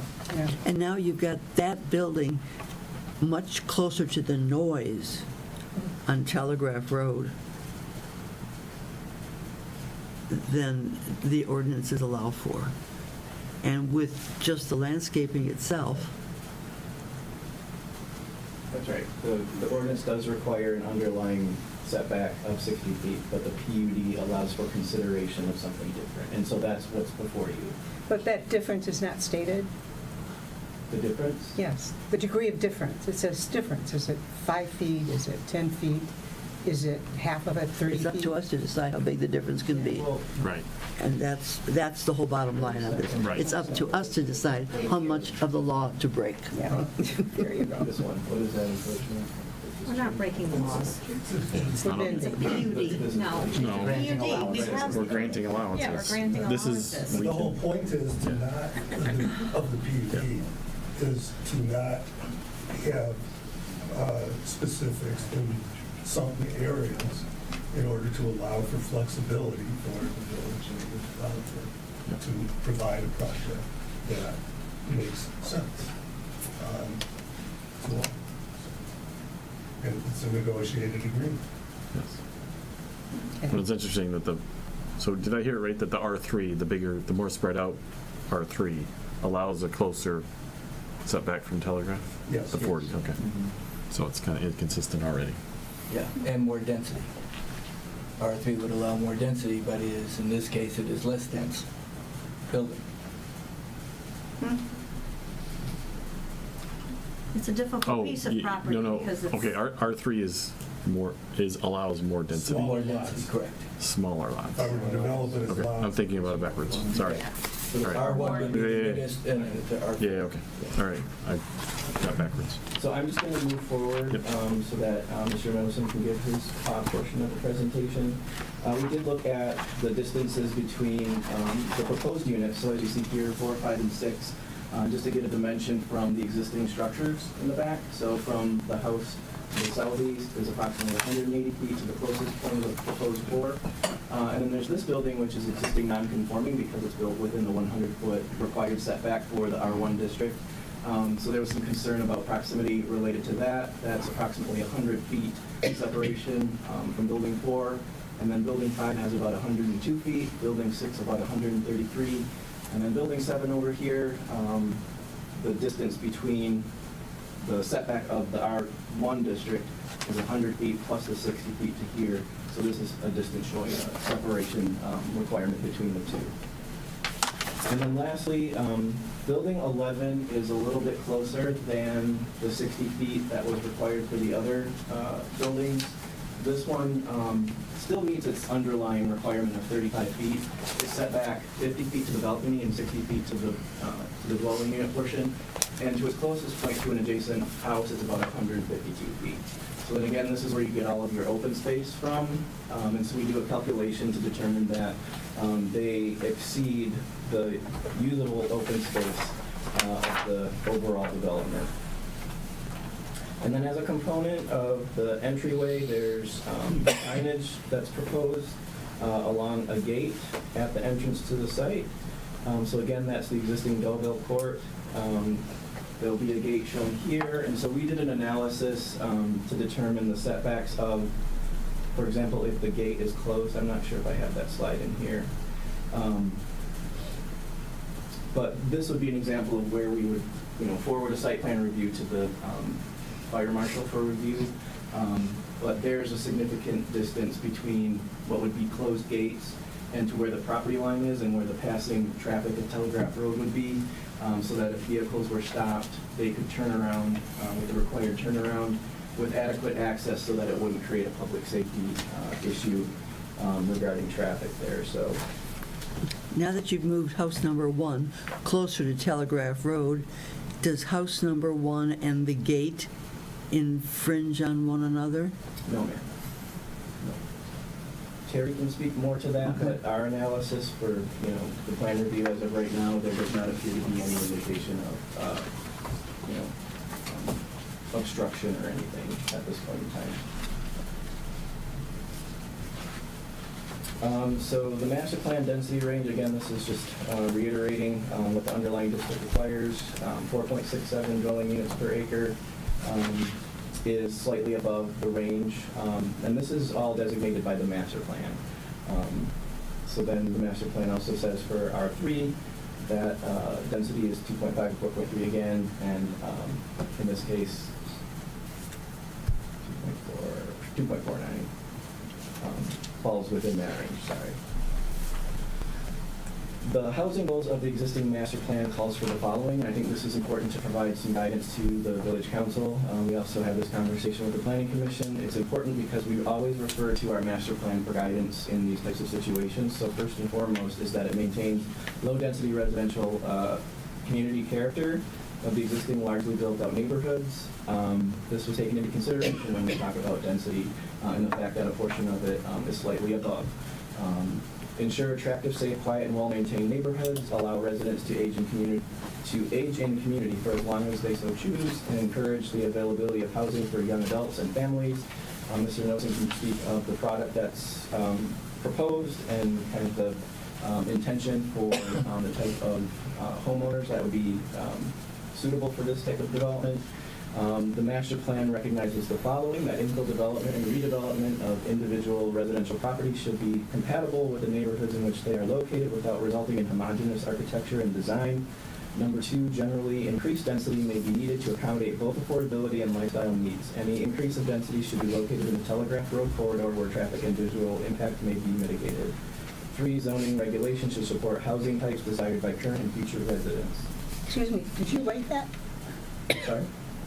Is that our master plan? It is, yes, it's taken And right. did you write that? I did not. Okay. Just curious. Yes. Following the granting of the application, but before any permits are issued, final plats or site plans and open space plans for a project area shall be submitted to the village for review by the planning commission. At the time of the site plan review approval, the planning commission shall determine that all portions of the project area shown upon the approved plan for the PUD for use by the public or residents of lands within the PUD have been committed in accordance with the PUD contract. So that would be something that the village attorney would be working with the applicant to make sure that that item is satisfied. The final plats or site plans are in substantial conformity with the approved contract and plan for the PUD. So when this gets back to my desk, assuming that there's an approval for site plan approval, I would be looking at all of these and going through the PUD agreement to confirm that all elements of the agreement are in compliance. And then 3, to provide for the financing of any improvement shown on the project area, plan for open spaces and common areas which are to be provided by the applicant, and that maintenance is assured in accordance with the PUD contract. So this, again, stresses the importance of, if the village council approves today, that it would be directing the village attorney to draft the PUD agreement document with the applicant as the next step. But that, again, of course, is after the village council takes into consideration all of the information leading up to this point, which, again, is the planning commission's consideration of the preliminary concept, the final concept, hearing from the public with a public hearing, and formulating a motion to recommend that the village council approves the proposed PUD subject to the conditions that were listed at the beginning of the presentation. So with that, I'm happy to answer more questions for my portion, but then again, Mr. Nelson's here for more detail. Yes? Could you go back one slide to slide 28? So again, maybe this is a clarification question. Maintain the low-density residential community character. When I look at this, it doesn't bill low density, it bills high density. So that's a feeling. Maybe it's an opinion. But does the master plan, was the intent or the spirit of the master plan, did it ever consider that proposals would be proposing two, I mean, there's going to be 2 families living in each one of these buildings. there's 2 homes. It's not a 2-story house where there's 1 family. There's 2 families in 1 building. You got 32 of these things. That's what increases the density. It really increases the density. Yes. This is not this is low density based on some footprint on a piece of property. But there could be 100 people living in here. It's not low density. Well, and that's why we referred to the underlying zoning district, is to understand that benchmark for what the underlying district shows. And yes, it is slightly above that standard, but it's allowable to be considered under the PUD guidelines. But I just want to be clear that the low density is based on a footprint on a piece of property, though. It's based on 16, not 32. It's based on 32. It's based on the dwelling units per acre. So there's 2 dwelling units in 1 building. Okay. So there's 16 buildings with a total of 32 dwelling units. It's the dwelling units that ups the density. There's But 30. it's not found anywhere in our little tiny village. I mean, our footprint is really small, but there's no place we have homes of this density, and, I mean, just, I don't know. I think it's such a departure from what the norm has been, that it's really difficult, very difficult, when it doesn't have to be, because it's not built yet. It's not built yet, and there's time to reconsider how beautiful this could be if you weren't jamming 16 buildings into 5 acres, because part of that is the retention pond and the green space. And I just regret the fact that this is one of the last spaces left in this village to be developed, and I think it's sort of over the top. Just personal. I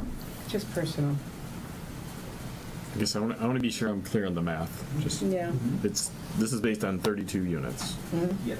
Okay. So there could be 32 units spread out single story. Have to be smaller houses. I know, but yeah, they Wouldn't fit the requirements. They'd be too small. Yeah, based on that. There's a Yeah. minimum for that, too. Right. The math doesn't work, but No. that part of the math would be the same. The dwelling units per acre. Okay. Yes. Yeah. Well, I just want to make sure I'm understanding the math. No, you're exactly right. Yeah. Did you want to? But they wouldn't fit That's right. Or did you have any the more questions 1,600 square based on- feet. Does anybody else have planning type questions? As opposed to, We're going to still This get a is- presentation from the builder. Yeah. So, I mean, and we can, Eric will Yeah, I'll stay, hear. yeah. but I'm just saying, let's hear everything. Yep. One thing that I did note, and maybe this is more for Terry, that you have a 60-foot setback on the east side, but you're only proposing a 40-foot setback on the east side would be a 40-foot setback versus on the west side, you have a 60-foot setback. No. Other way. First time. You're upside down. Get it right the first time. It's 60 feet from the east side, 40 feet from Telegraph. Yes, that's what I said, but I may have mixed it up. Yeah. So that, and again, maybe this is for later on, but I'm very concerned about building 16 and building 1 encroaching on a 60-foot setback. And I think, in my mind, and I think in the way the village thinks, that's a very important element. But I'll let you guys continue. Did you need to switch over? Areas, or how do you? Well, he just needs to plug in, unplug, and he needs to plug in, and that's it. I don't know if I can stop it. If you don't, we can go grab you a... Yeah, you gotta get your little converter. Yeah, we have a converter.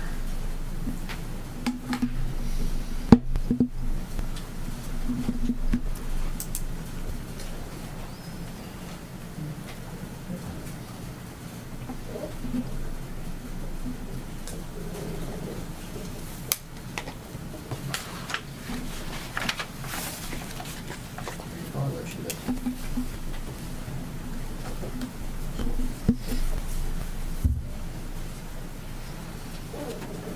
Man, sure didn't work last time. It's because I was out of town. Yeah, exactly. So, I will walk you through the basic project, and then we can circle back to some of these other questions. So right here is, so this is, again, you've flipped through pictures of these buildings. Bingham Farms is a unique community. You do have some very classic architecture. It tends to be less modern than our architecture, but we look in the lower right corner to Frank Lloyd Wright, one of his famous homes, the Welby House in Chicago, as being an inspiration for our modern version of a building like that. And the main features of that are the mix of earth tone, brick, and wood siding, and low pitch roofs, not steep, tall roofs, which is what we're using on this project. These pictures that you saw are obviously artist renderings. There's homes back here. These are sort of our trees, but these were done long before we went through the more recent iterations of the berm, which I have specifics about, and the screening issues. These are very loose artist conceptions. As a matter of fact, these homes, as they're sitting in this version, don't necessarily even meet the 60 feet. They were done before we agreed to move the homes to 60 feet.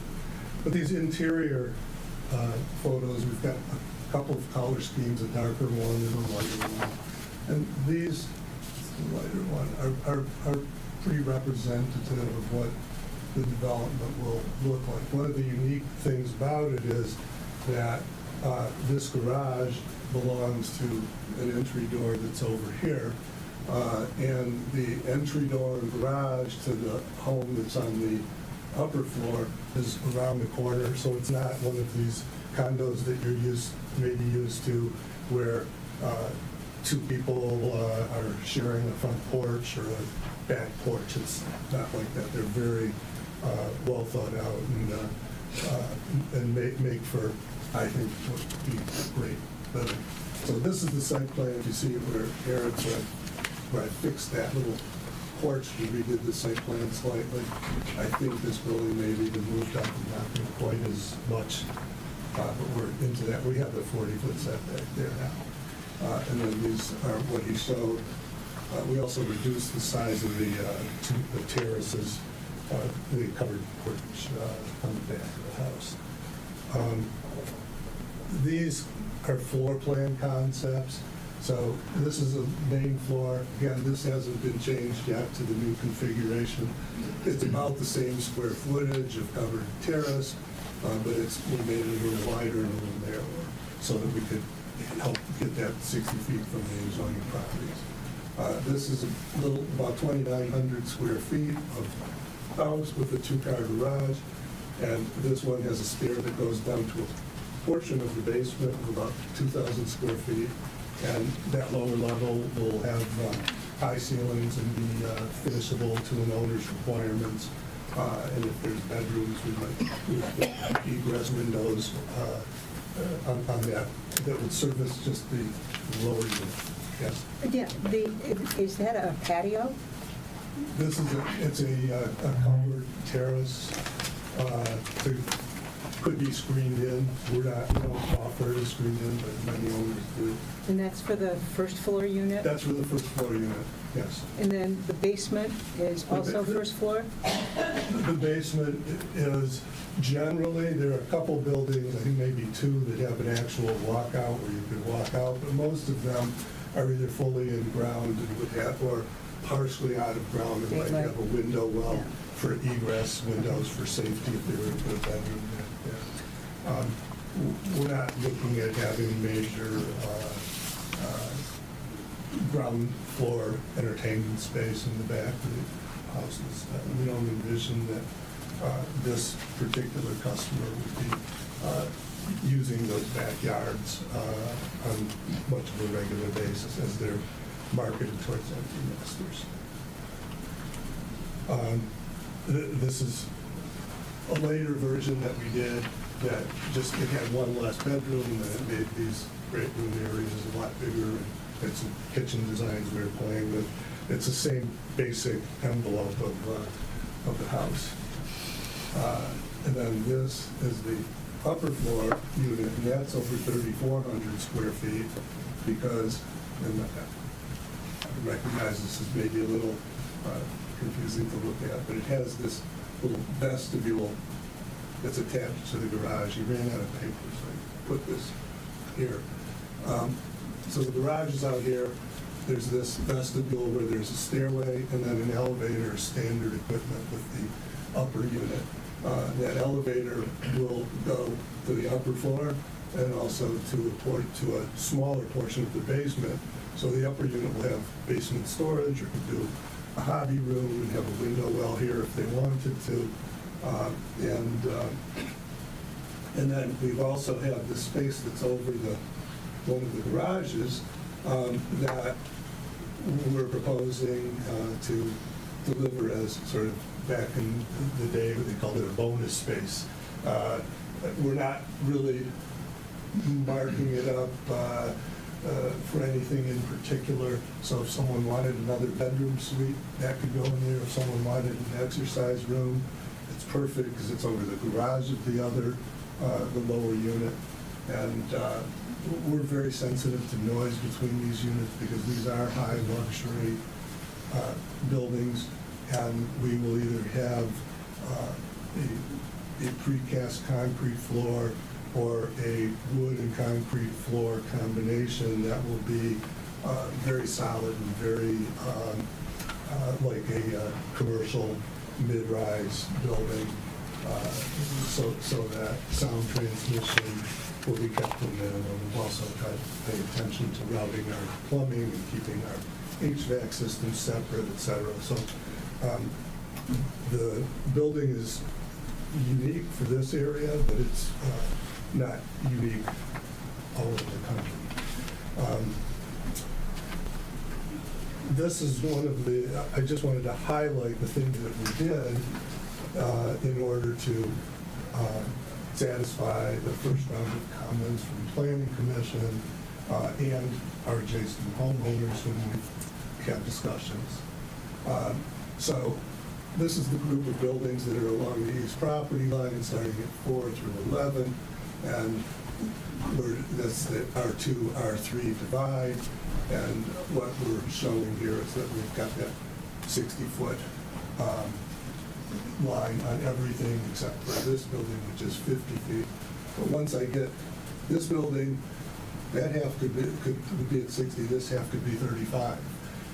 I did a plan where I just laid out single-family lots along that east property line, and that resulted in more lots than the 11 buildings along that property line.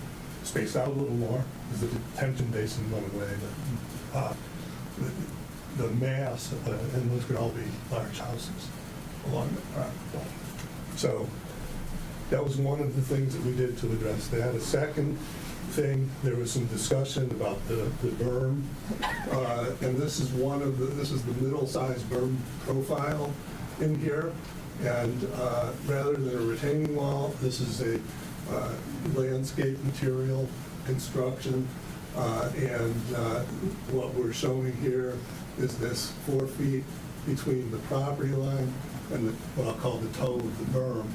And it's accessible all the way through, and there's a maintenance area for the detention basin.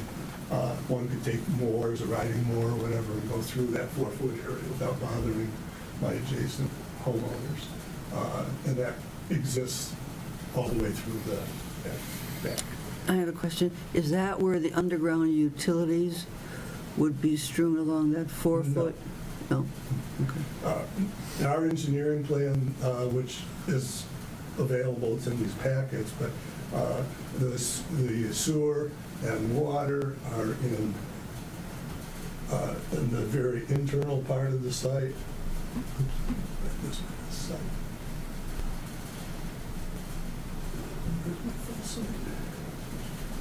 Here it is.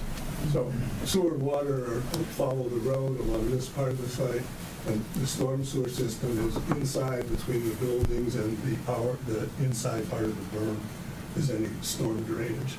It's So there's no utilities that we would be putting in. I'm not aware of any existing utilities back there that would affect that property or need service from that side of the property, other than perhaps some irrigation that would spray from the top of the berm for the grass and trees. So another point that we emphasize in here, and you had asked about the reduced encroachment into Telegraph Road, 60 feet R2 front, setback to 40 feet or greater. So it's 40 feet just at that point. It's 50 feet over here, that's the 60. And right here, there's about probably about 15 feet here, 10 feet there. You know, my personal, you know, as a developer, I'm sensitive to appearances, I'm sensitive to noise, I'm sensitive to marketability, and while these will not be the most premium of the units within this development, I feel that they're totally marketable. For one, again, the market I'm dealing with are generally folks who are empty nesters, who are used to living in a conditioned environment, and today with the 6-inch thick walls, which are required by code now, never used to be, it's 2x4s.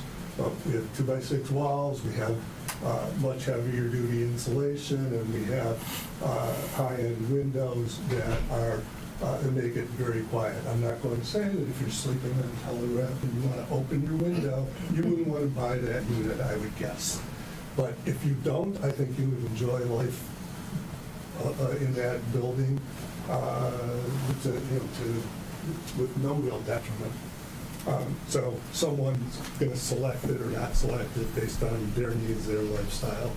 And frankly, moving it 10 feet one way or the other is not going to make a difference on that issue. The other thing is we still have plenty of room to berm and plant trees in here, and we have no lack of ability and determination to do a lot of tree planting.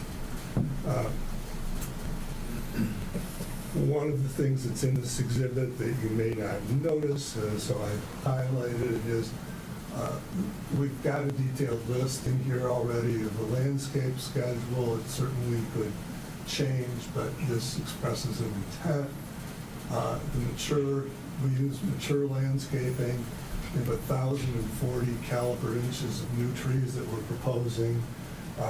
That exceeds what we calculated to be 875 inches of replacements.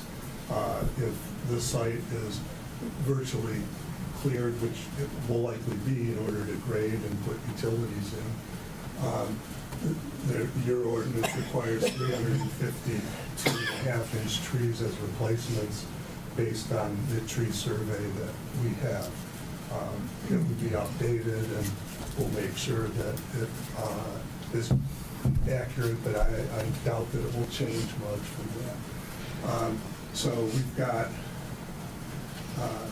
25% more caliper inches of trees that we're proposing, which brings me to this, which is the PUD agreement and tree ordinance.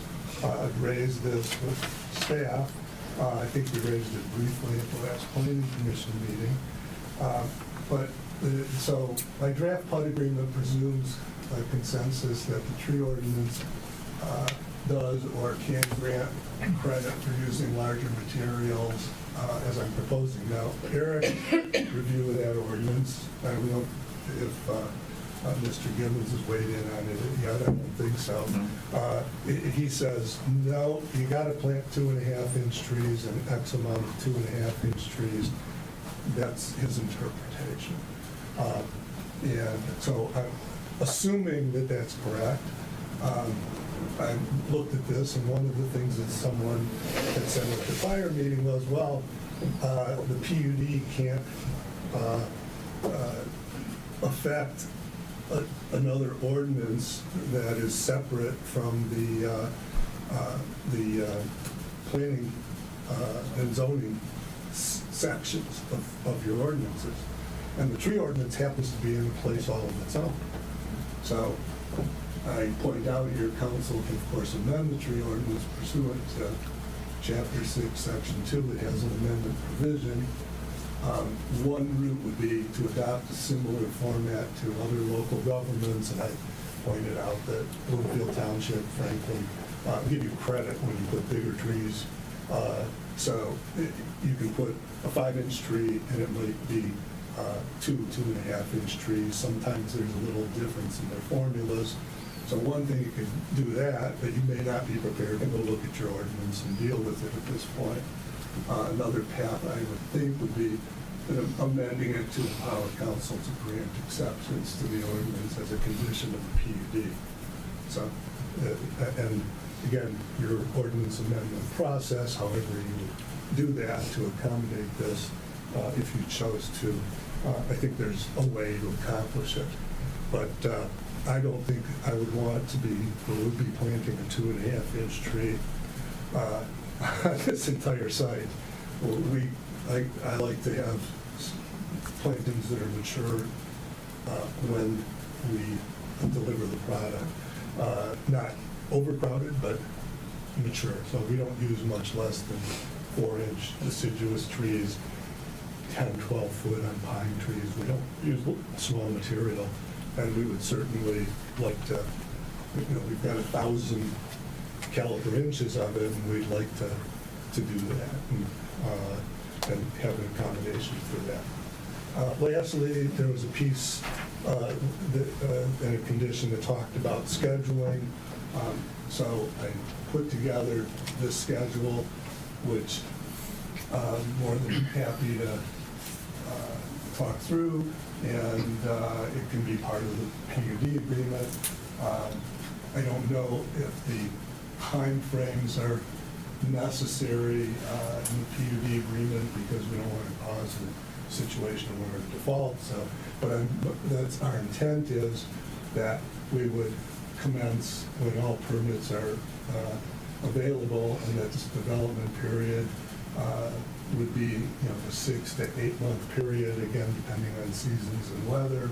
But during that development period, these are the activities: clearing and grading the site, installation of all sewer, water, storm drainage pipes and structures, installation of retaining walls needed for development. So if it's needed for a unit building, it may not go in, but if it's for the retention basin or other uses, it would be done then.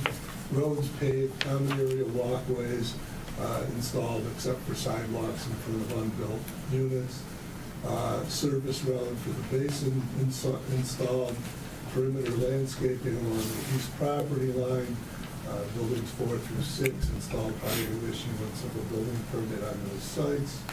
Stabilization of all common areas and building sites not to be constructed immediately. Installation of replacement trees as required by the tree ordinance. Completed entryway on Telegraph, the 14-mile and south property landscaping, hardscaping, landscape for temporary soil erosion measures. What temporary soil erosion measures would be for the home sites that weren't built, so probably would just grass them and mow them if we didn't perceive that we were going to build them within the first year or so. Vertical construction to commence and completion of development, and building permits being available, additional model, building, and then a minimum one sold building. So that would be permits initially for 2 buildings or 4 units, and then if this is my overly conservative view, but approximately 5 building starts, 10 units per year until completion. These are expensive, they take time to build, and sales and absorption are generally not like a production subdivision. So, and so that's that piece of it. So, second part of it is we wanted to look at the particulars on the adjacent home screening efficacy. So these three neighbors right here are the closest to the property line along the east. Hunter's not really very close, but is there.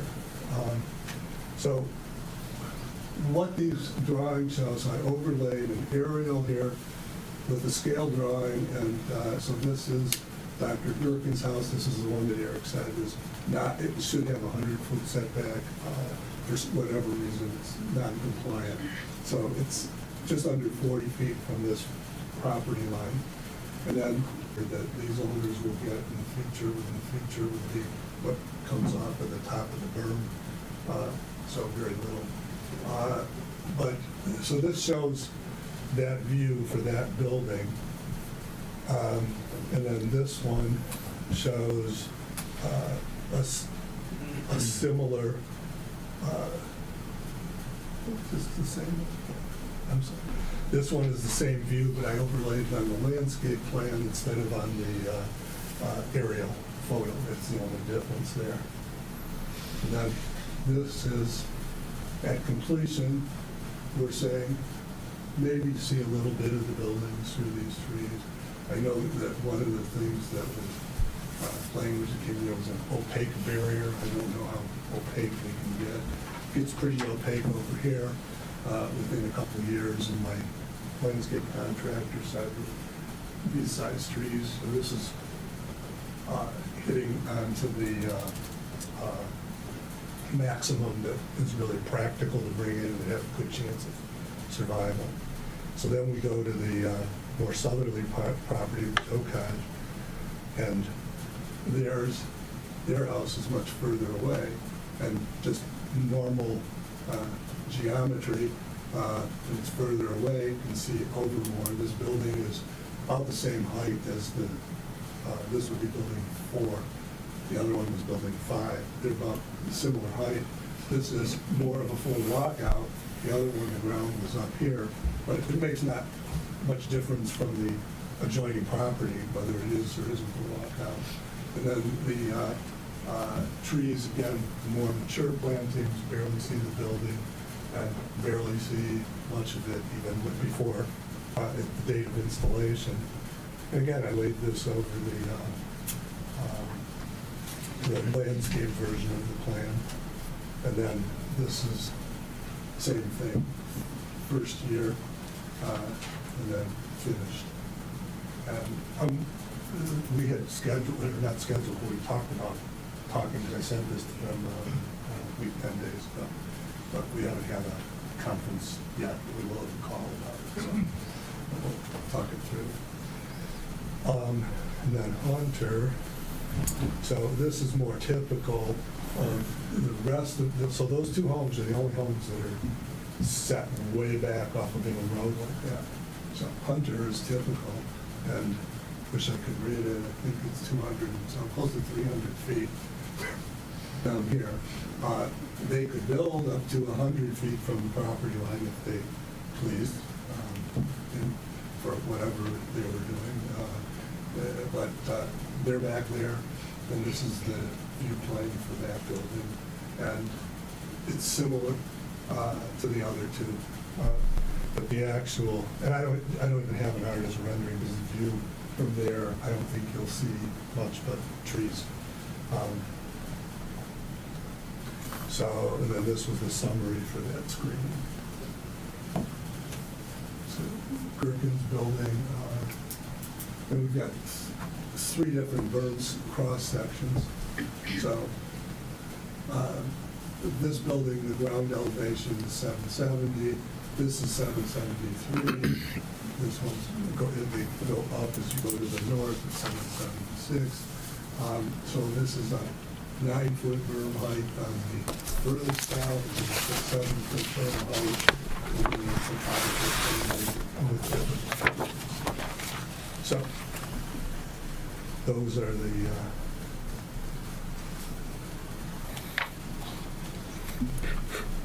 that's it.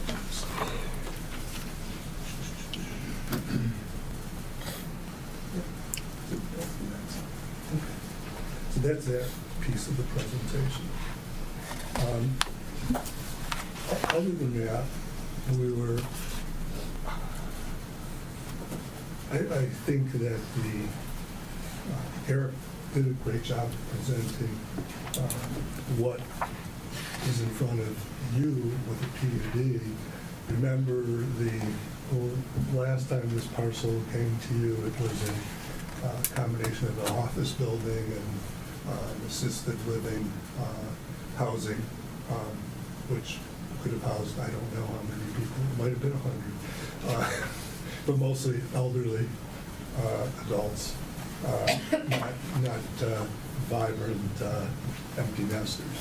But in any regard, that was approved at the time, and it had, I don't know whether Eric was here when they did that, Giffords, or whether somebody else worked on it, but it was virtually the same ordinance. Not many changes have occurred since then, and the finding that the council has to make is that the trade-offs in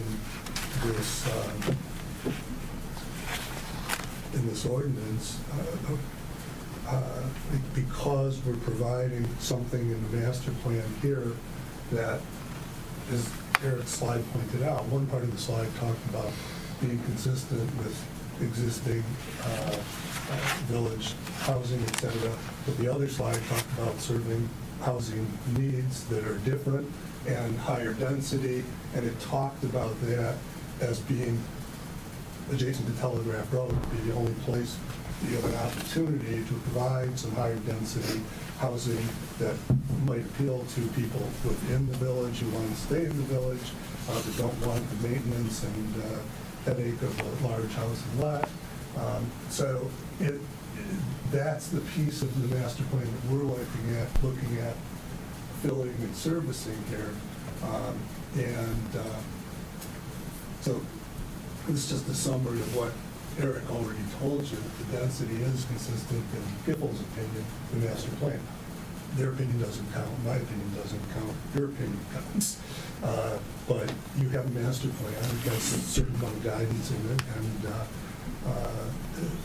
I think that we're fulfilling the need that's expressed there. There were a couple, Kathy mentioned, here, the letter that Dee had written, and certain ordinance provisions that he felt had to be respected. We talked about at the planning commission meeting, and Ms. Blackburn was there, and one of them was this thing about porches, and the old ordinance dealt with porches that were one of 9 architectural requirements. They shouldn't have 2-story porches. That was later amended to just say no 2-story porches. And we went through that, and the intent, according to Ms. Blackburn, always was that that had to do with front porches, not terraces on the rear of the house. And I said, look, if it's that sensitive a thing, I can make it part of the house and add it to the square footage of the house. It's part of the building. It's within the building envelope we're defining, and it can be built, and it can be 2 stories high, because the rest of the building can be 2 stories high. Ms. Blackburn suggested that it really shouldn't be necessary to go to that place, but you again have to, as a group, make your decision. Another area was we talked about was gated entryways and walls and gates, and the PUD ordinance has precedence over other provisions of the zoning ordinance, and that's where we get into this issue of trees. Not part of the zoning ordinance, part of another ordinance. But fences, gates, et cetera, are all part of the zoning ordinance. And those can be, and I would argue should be allowed to be waived by the PUD. They're not absolutes. So those were the other than the density discussion, which we can have until we run out of time. I guess we already ran out of daylight, but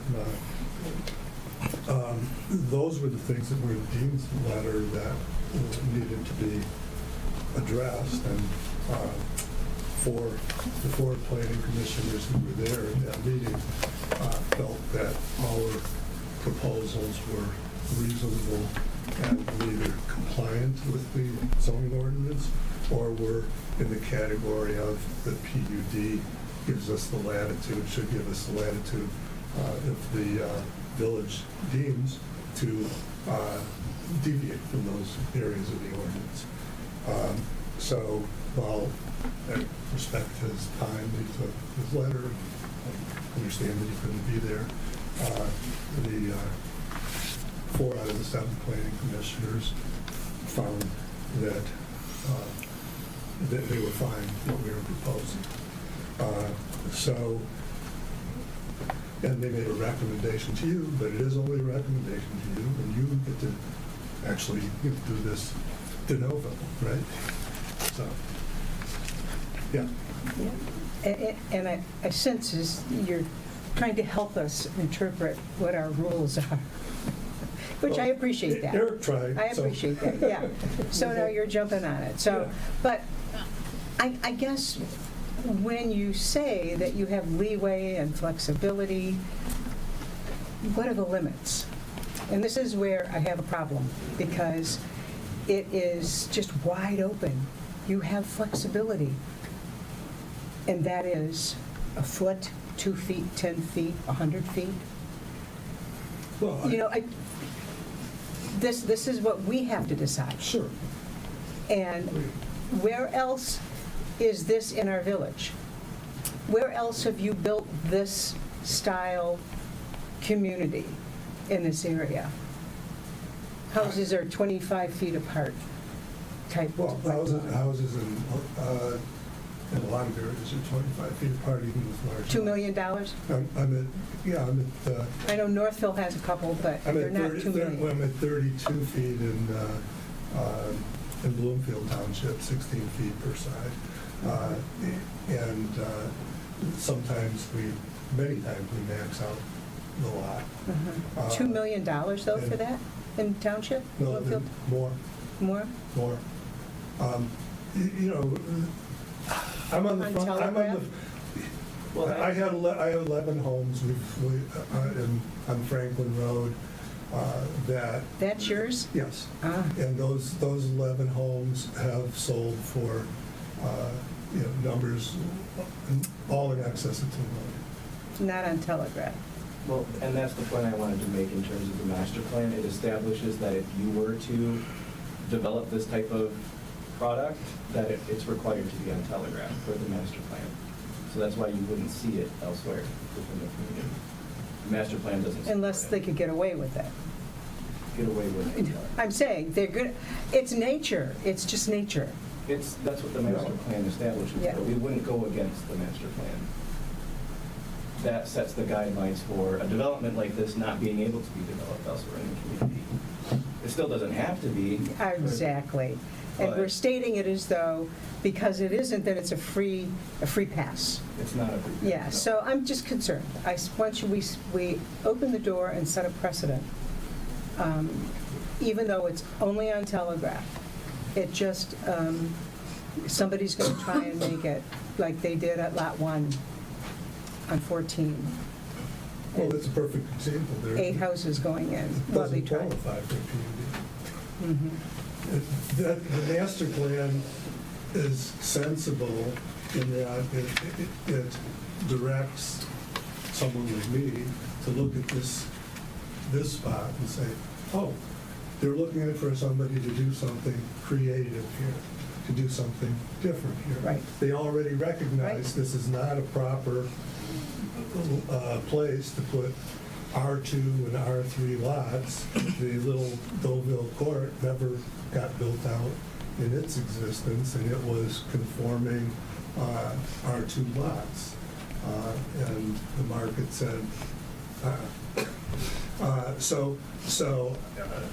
I have my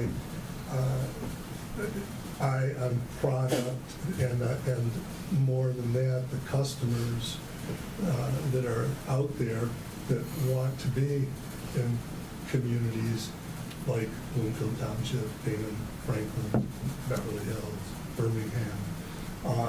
And this, is not, the sellers, the owners of this property who've allowed me to go forward with this have owned parts of it for decades.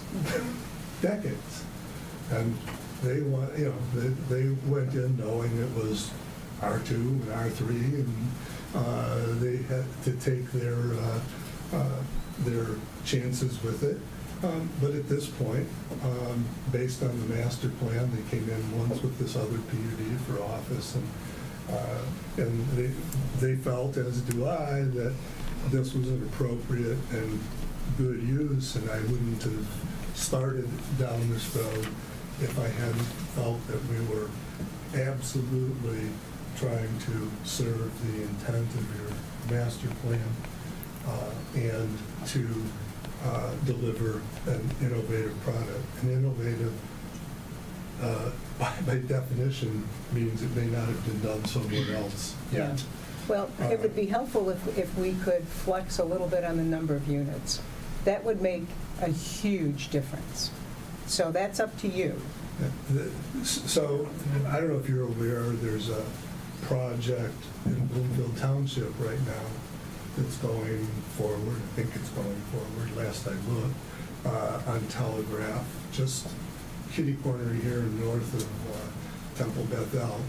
About similar acreage to this. And they, in Bloomfield Township, they have a ordinance that allows for development to increase density for the first 360 feet in off of Telegraph Road. And the proposal there is for 40, I think, some 22 or 2,400 foot homes with two-car garages, all detached, and when it's all done, it will look like a little garage city. And they're talking north of $1 million for one of those homes, and they have homes that are equal to us impacted by Telegraph. And it appears Bloomfield, may approve that project. We did a project on an old school site, Inkster Road, the old Meadow Lake School, and we did that type of unit, not quite as dense, a little bigger unit, not quite as dense. They sold unbelievable. Those are 2,800 square foot homes. So we think it's a great proposal. I don't think that removing a building near Telegraph should make the difference to this village, whether this project goes forward or not. The thing is, we want it to be successful. Yeah. We want it to sell. We want people to live here. Yeah. So and make sure that it's fully developed. Had you considered with building 1, 2, and 3, just having 2 buildings, but maybe larger buildings, so that you could sell them for more, and not be right on top of Telegraph Road? Yeah. I wouldn't want, I think the plans are kind of hit a sweet spot. At one point, I was looking at doing 3 units per building, and it got very complicated, and we changed it to this 2 because each one, as I said, very important to me that the entrance to one home, the lower home is over here, and the entrance to the upper home is way around here, and those neighbors may never meet on their front porch or their driveway. And the other advantage of doing 2 would be that they have glass all the way around, on all 3 sides of the building except the garage side. No, I'm not suggesting that you increase the height to 3. I'm suggesting getting rid of building number 1, and to give you a little more of a financial boost, put a little more square footage. Yeah, I mean, we're talking about a 3,000 square foot home with the ability to add another 2,000 lower level, which, again, you know, if you're not out looking at new homes, you know, we're pouring basements that are 10 feet deep and have 9'6" ceilings in them, and the lower levels are, you know, they don't feel like a basement by any stretch, and so it's good usable space.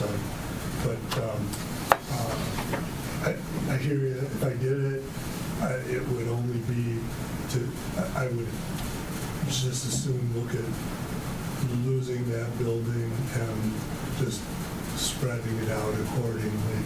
I don't think I need more size, doesn't it? Okay. But you might still be able to go ahead with the project without building number 1?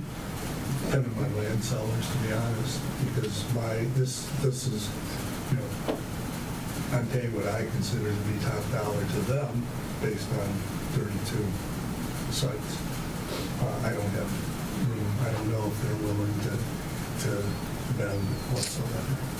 So I think we need to keep in mind, like, a little bit, like, for those that haven't been through this kind of a PUD, I was involved with the assisted living, which, by the way, there were 105 beds going to be in there, plus the office building. Just like a little bit of background, like, it's not up to us to decide if they're going to sell or not sell. I'm sure they're lenders who are lending them, unless somebody wants to step up to lend the millions and millions and millions of dollars, are going to make sure that this is a viable project. I think Terry, as well as the landowner who's owned that property since the 80s, I believe. So it was decades. And yeah, I think his dad started buying in the 80s. He also has 2 or 3 other office buildings on Telegraph. So this isn't somebody flying in from California just deciding to plop this in the middle of our community. Like, this is somebody who is a taxpayer and has been here for decades and decades and cares about our community. So I just kind of wanted to set that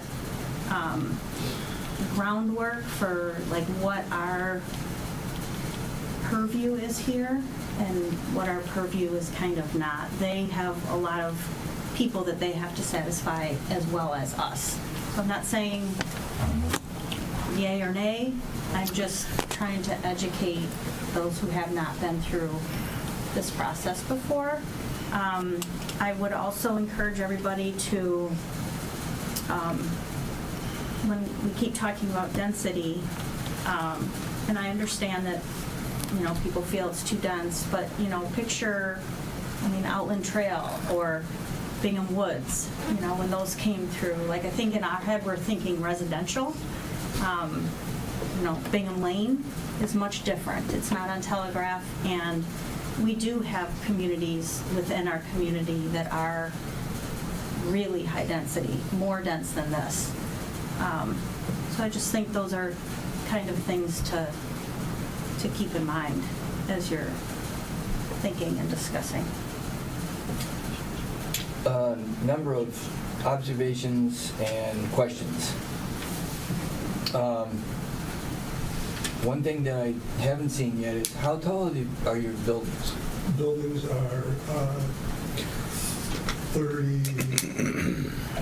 I think they're less than what the. Well, 36 is all you're allowed. Yeah, they're below the standard buildings. So the height in the ceilings are 9 foot inside. There are 10-foot ceilings. 10-foot ceilings. But with the lower pitch roofs, they stay under your wall. So if you're going to do 5 buildings per year, that's 3 to 4 buildings. I'm sorry. Yeah, 5 buildings. So it's 3 to 4 year build. Approximately. Okay. I am worried about density, as I stated before. I would really like to keep that 60-foot setback along Telegraph, which would eliminate buildings 1 and 16. However, in doing so, you could then put more shrubbery and trees and so forth. Because as you stated, those two buildings, it's going to be noisy if the windows are open. That way you could go back a little bit more, have more density of trees, and therefore eliminate a lot of noise going through. Again, my take on this. Again, so it would be 14 units, 14 buildings would be 28 units. And again, give you that 60-foot setback along Telegraph.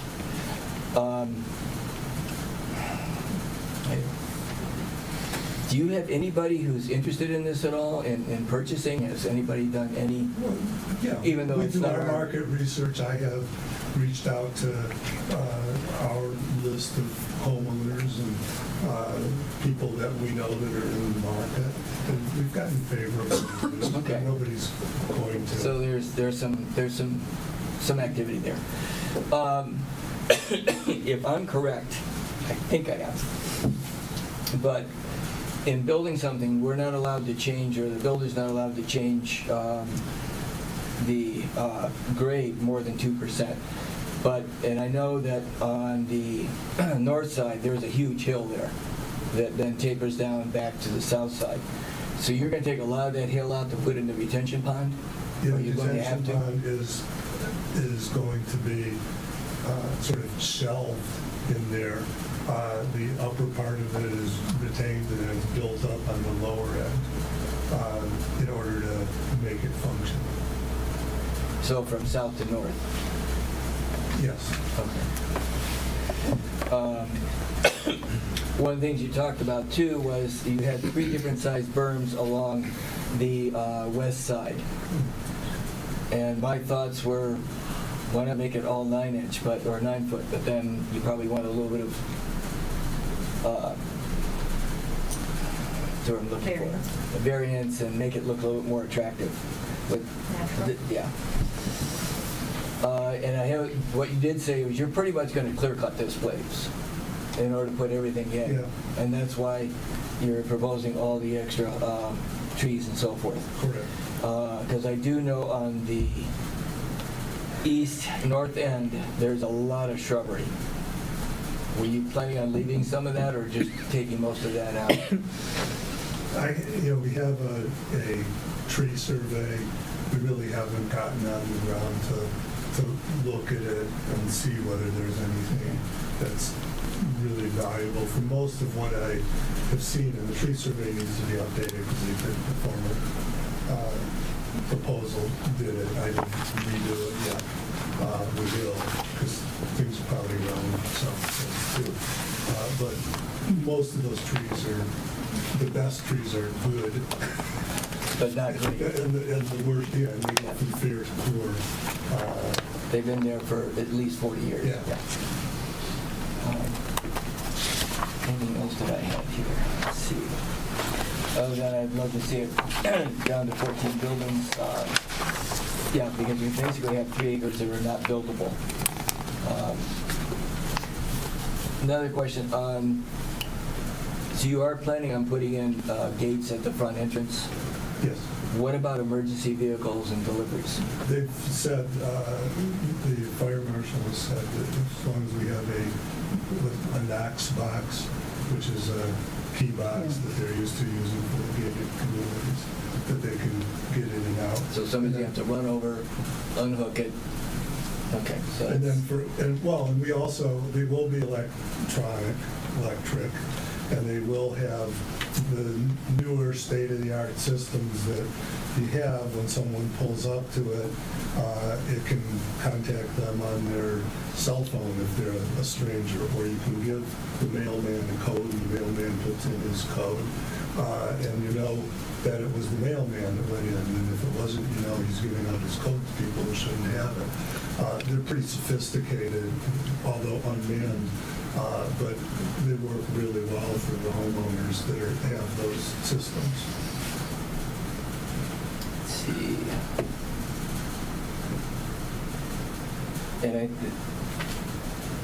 in how I remember doing several different PUDs with the village, with the planning commission, we always went on the premise that it's a blank slate. What can we put in there? With the understanding that the village says, okay, in this density you need this density and this, you need this kind of a setback. So that's kind of how we looked at putting something together. I think that where you guys are going, and I think that's how we looked at it, which is how we had, originally it was an evangelical home going in, and then what we had several years ago with the building and the assisted living. So this land there's been several different ideas put to it.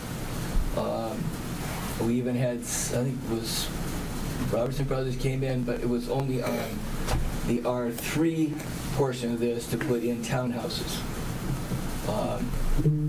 which would have been obviously more dense than what you have right now. If you look at, as far as density goes, and again, I don't mind the 25 to 30 foot space between buildings because you also share driveways, which I noticed here. Bingham Point is probably as dense as this. Maybe even a little bit denser. I did this chart, what it's, Eric has a copy of it, but we start with a gross parcel of 404,000 square feet. We're dedicating 8,800 square feet of road on 14 Mile because in front of the old house there was never dedicated. So we're losing that, donating it to the county. And then in order to do the density according to your ordinances, this is 29,000 square feet of easements, including some temporary easements, 21,000 feet of roadway, 22,000 feet of pond, 5,200 feet of wetland where the creek runs through, 4,800 feet of our gravel drive, and so now we've gone from 400,000 to just over 300,000. So when you're looking at these numbers, they're not on 9 acres. They're on, after we've stripped out all these, quote, unbuildable areas. So I've already paid in the density calc for the unbuildable areas by the way your ordinance is constructed. And I'm not complaining, I'm just pointing it out. You didn't know that it was unbuildable? No. You consider it in your ordinance as unbuildable because, for example, there's a big water main that runs through here, and there's an easement. I agree. The road, I look at it, it's part of the parcel. You have to have a road to get to your houses. Why should that not be part of the area that my density is calculated? But you don't allow it. So we're down to 7.4 net acres, and Eric takes it, he's 7.3, so we're close. But all I'm saying is, it's this 4.37 times 7.33 acres. On the 9 acres, which if you looked at any development, all the lots along Bingham roads, you'd go like, okay, there's X acres here, and there's 1, 2, 3, 4, 5 houses. It's 0.5 DU per acre. They don't go through this kind of a calculation. So I kind of get hindered. The density is being presented as higher than what in the normal parlance one would think of as the density. It's a 9-acre site. We're not talking about 9 acres. Yeah. Right. When it's being calculated, we're not talking about 9 acres, even though it is 9 acres. Right. Right. So I just think it's, instructive to.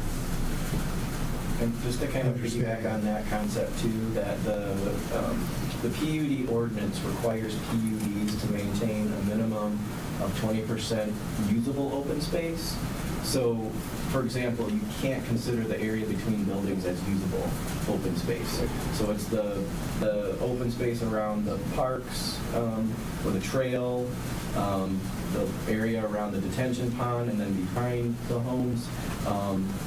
The proposed PUD here has 46% provided usable open space. So that just goes to show that the minimum is 20% usable open space. They're providing 46 well in advance of what the minimum requirement is.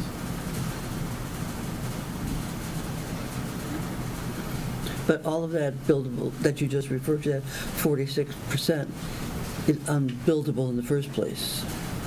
No, not necessarily. No, it's just, I don't know, I have a diagram that can show it, but it's basically just a designated space that the community can use as being open, and it doesn't account for areas between the buildings or that centerpiece of the cul-de-sac, Or the pond. or the pond, right? Right. So you're talking about space that can be like used, you can walk on it, you Right. can. Yeah, so when you do factor in those non-usable open space areas, the amount goes up even higher in terms of like what remains open and not a footprint of a proposed structure or a proposed road going through the property.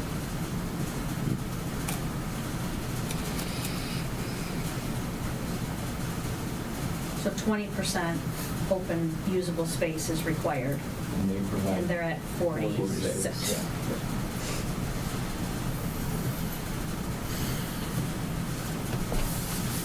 Begs the question, why? Why what? You're at 46 if you only needed to be at 20. Because we felt that this was a good balance point between density and not. And then there are constraints on the property, like the water main that's, that just passes through our property that cause us to have to Interferes. stay out Yeah. of certain areas and affect our site planning, and the steep grades on the north side of the property that we didn't want to get into other than using it for the stormwater retention. To building number 12 and 13 basically sit where that house is now sitting on the top of the hill? Is that right? No, really the detention isn't where that house is sitting, The for the retention most part. in here. That's where the house sits here? Yeah. Rather than, okay. There were other homes here. They're gone. Yeah, the basin is where the old house was, is. Okay. Maybe a little bit of 12 is in that. Up by where there's the barn is, there's a barn back up in there. There's a gravel road, and it seems to me that that gravel road dumps onto 14 Mile. It's for trucks to get in. It's strictly for service so that the detention basin can be maintained. And we would use it for staging, for mowers and stuff to go up and down that 4-foot strip to maintain the property. But it wouldn't be used by homeowners or anybody else. Would that be gated? We can certainly, yeah, we should, probably would and could put a gate on it, yes. Because it only needs to be open when they're doing maintenance work. Yeah. Wouldn't be electronic with the fancy,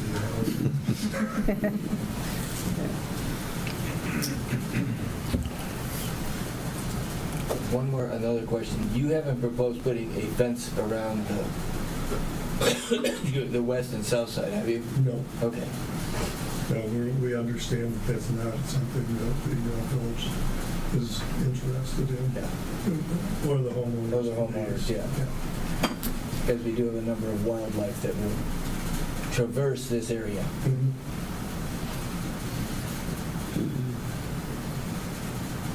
Eric, do you have any questions? My problem is, there's a lot here. And so I'm listening very carefully. I've still got a few questions, but most of them are being answered. But there's just a lot to take in, and I guess we'll get to what we're supposed to be doing tonight in a few minutes, but frankly, I just haven't had a chance or even an opportunity to really consider every aspect that we're talking about tonight. The thing that comes to mind, I'm sure all of this is private. There's no cost to the village to maintain roads or maintain, you're going to have, I assume you're going to have some kind of stormwater treatment, because you're going to be putting water into a detention pond. I don't know whether I guess the detention pond goes in the creek somewhere eventually. So all of that infrastructure is part of the development. That's all part of our... It has nothing to do with adding costs to the village. Correct. the sewer and water mains generally will be dedicated to, do you use the county or do you use, yeah, so the county will take those. Yeah, because they will not let homeowners do a private system. But, so those would be dedicated. But all the storm management is all on the site, and the homeowners association will have to assume those obligations, and then with various emergency requirements, for the, again, depending on who has jurisdiction, if we use the Water Resource Commission, then they would, we would have something PUD or probably a recorded stormwater maintenance agreement that says, here's what we're supposed to do as developers, and when the homeowners association is formed, they have to do it. But if somebody does something and it causes, or doesn't do something and it causes a problem, then the state or the county agency can come in and act and get their reimbursement via taxes and liens on lots, et cetera. So the only other thing that's on my mind, and it may have nothing to do with you, but it may have something to do with the council. Maybe it has something to do with you. Maybe there's additional costs I'm not understanding. Maybe there's more police needed, maybe there's more fire department needed, I don't know. But we all want something beautiful, or I think we all want something to be developed here. You want something to be proud of when you leave because it's your name on the building, so to speak. So we all want it to be successful, but you're in it to make money, and and the village needs to be making some money out of this too. And I guess we make money out of tax revenue. So has anybody looked at the numbers that says how much we think we might take in taxes versus how much we're going to have to spend in more fire people and services and everything You else? don't need more fire people or police. I've already looked into that. Did you do a tax? I did not, because I don't know what the assessed value would be for those properties. Right. So it's just We're something we talking can about- estimate, yeah. What's the price range? Yeah, well, just say that over time, they're going to average close to $2 million. Call it 1.8, call it 900,000, SEV. I think it's probably $600,000 or $700,000 a year. So our advantage would be, not collecting taxes on empty piece of property. Yeah, No, I think, but I think your bills and what comes to you versus other jurisdictions. But the money's important for us to understand. Oh, yeah, I'm just saying, you can do those Our viewpoint. That's right. I guess I'm trying to be mindful of the lives that it does affect, and the people living on the other side of the east property line that have enjoyed privacy and quiet, other than you don't get a lot of quiet with telegraph, but that level of quiet are now going to have all sorts of people in and out, parking their cars and moving around and having conversations, and it's going to be a little intrusive. They don't own that property. It's progress, yeah. They could have bought it, yeah. They could have bought it. And it's no more intrusive than if someone did have the gumption to develop it as large home sites, and someone came in who was a CEO of something or other, whiz-bag, billionaire, multi-millionaire, and decides that they want to have sports court and a little batting cage in their backyard, and all of those things that under your ordinance could be even closer than 60 feet to the lot line as accessory uses and structures. So that it could be very annoying to that person. We're giving a package where, as I say, I can't guarantee that any individual unit of 7 or 8 buildings there, or so 15 homeowners won't ever go out and talk on their porch, but most of them probably be gone most of the winter. Not that helps a lot because you're not outside in the winter either. I do want to remind people too that at least one of those houses went for variance, and it's closer to the lot line. They're only 40 feet, so they chose to get closer to the lot line. So that's a choice that they made, and they're enjoying that back portion of their yard. I think a couple of them have pools and kids, They do so both have, they're going to be yeah. a lot louder than the retirees who are having their coffee at 6 a.m. Well, and I was thinking, a positive note, you've got a lot more trees and berm here, which would alleviate a lot of the noise. Because where I live, even with the windows closed, I still have telegraph, so, I was going to say, I think it's actually going to be a lot quieter. yeah. Well, there's an existing berm there, there's mostly on the northerly part of the property, that I'm certainly, whether the vegetation comes on and we revegetate it, I'm not taking that dirt out of there, because it's a big asset in my opinion. And I would try and extend it further to the south. I'm confused. Are the units going for 900,000 around, or is it more closer to 2 per No, I took unit? the 50%. I SUV. just said, if you say that maybe there's something at one I got time, you. Okay. then 50% for Okay. SUV, yeah. That's what confused me. Okay. Okay. I have a question about traffic on Telegraph. That entranceway goes directly into a restricted right-hand turn lane, doesn't it? Well, we have to go to MDOT, and we're just starting to have those discussions, and I can't guarantee what they're going to have to say.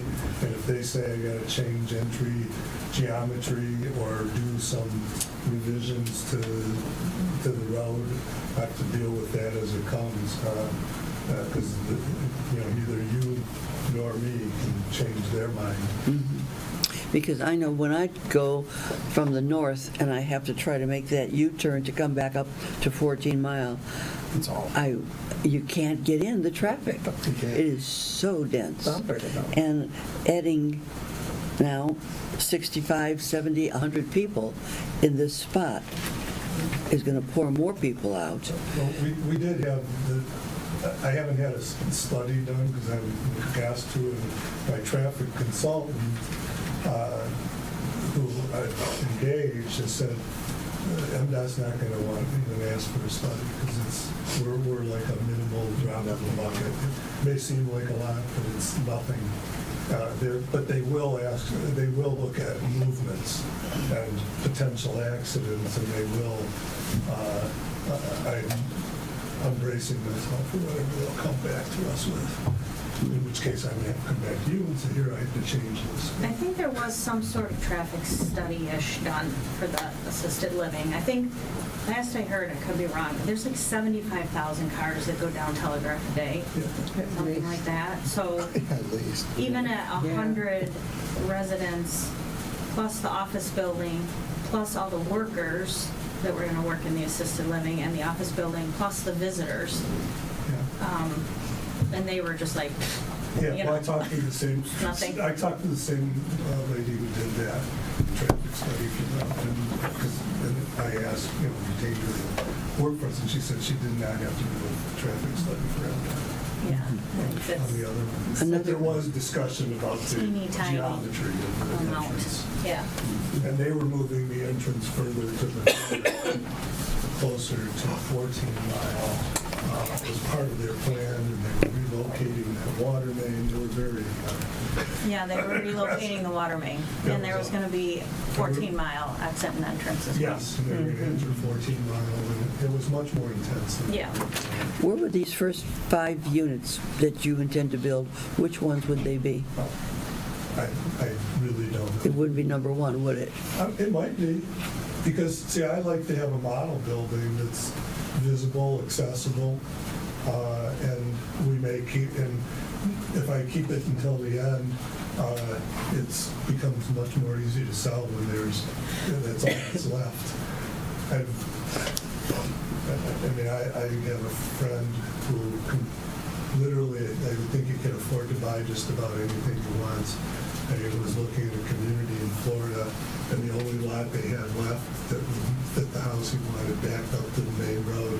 And he just, all his friends were there, all his, it was close to where he wanted to go play golf and this and that.